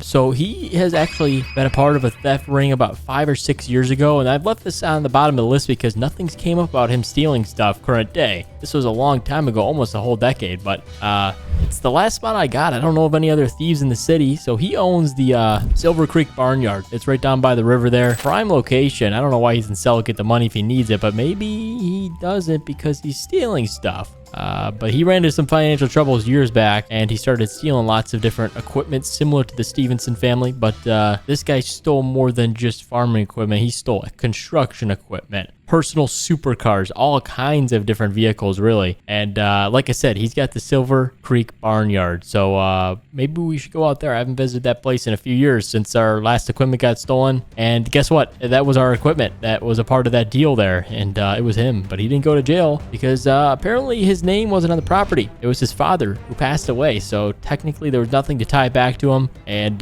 he walked away free and clear. But I still hold a grudge on him. I think he was a part of that deal. But anyhow, guys, it's just over the ridge here, and I'll see you at Silver Creek Barnyard. All right, here it is.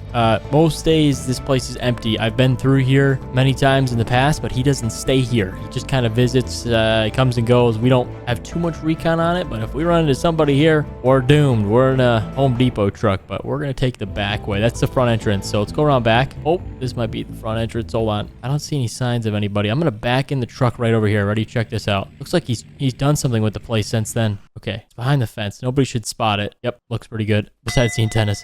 So this is the barn that's been here. Looks like there were some more buildings that got added. Oh, and now there's a house on the property. Oh, this could be bad. This could be bad. I don't remember there being a house there, neither whatever that is. Is that a dog shed? There's the water tower, the city water tower. This is why it's prime real estate. Perfect water pressure. Oh my gosh. Okay, the silo was there, and so was this old red barn, but not that house. I don't see a car anywhere. Okay, there's an old wagon back there. Don't spot anything else. Yep. Okay, this all looks pretty similar, but not the house. Houses looks pretty new in the past 4 or 5 years. Okay, what's over here? He's got some wood planks set up. Oh, you seeing what I'm seeing? It's like a bright orange truck or something, like a mini delivery van. There's wheels on the front. Looks like some sort of Sprinter. Hold on. Let's go around back. Let's rotate. There's probably an opening on the other end or a window. Oh, does it have a Home Depot logo on it? Oh, it does. It does. Hold on. Back up. We can't get spotted. We're straight out in the middle of daylight right now. What's back here? Hold on. There's a door. Check it out. This is our truck and our trailer. What is it doing here? What is it doing? Okay, check for cameras. Looks pretty clear. I do have the spare key. I think we're going to try and get this thing out of here. I don't know how we're going to do it, but squeeze. Okay, I made it through. This is the truck. It's got the logos on it and everything. All right, the doors have been opened. The lights are on. Hopefully there's enough battery. I swear. If this thing doesn't start, we're screwed. Yep, yeah, this is definitely our trailer. Okay, let's take it. He's not home, it looks like. Come on, please have enough battery. Oh, he left the lights on. He's so dumb. Come on, turn over. There we go. Oh, it's running. Close the doors. Now. All right, I'm backing out of here. Oh, okay, it's hung up on. Oh, we're clear.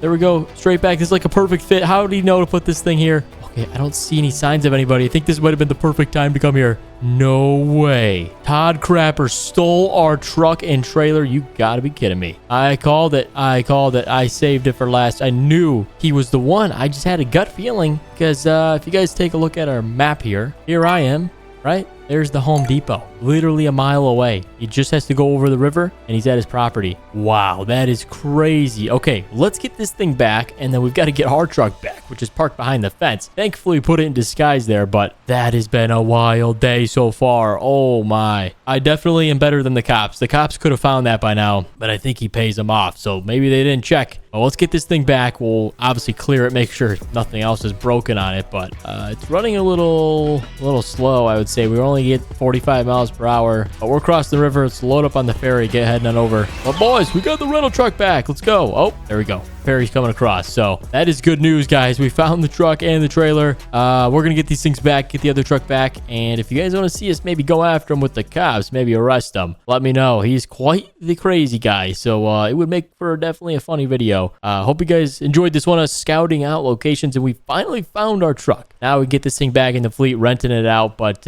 wow. We're actually that good. Okay. Well, guys, if you enjoyed, grab a thumbs up. I'd appreciate it so much. And subscribe, guys. If we come back to catch Todd Crapper in the act, maybe we'll set him up on a little bit of a sting operation. So, guys, thank you for watching, and we'll see you in the next one.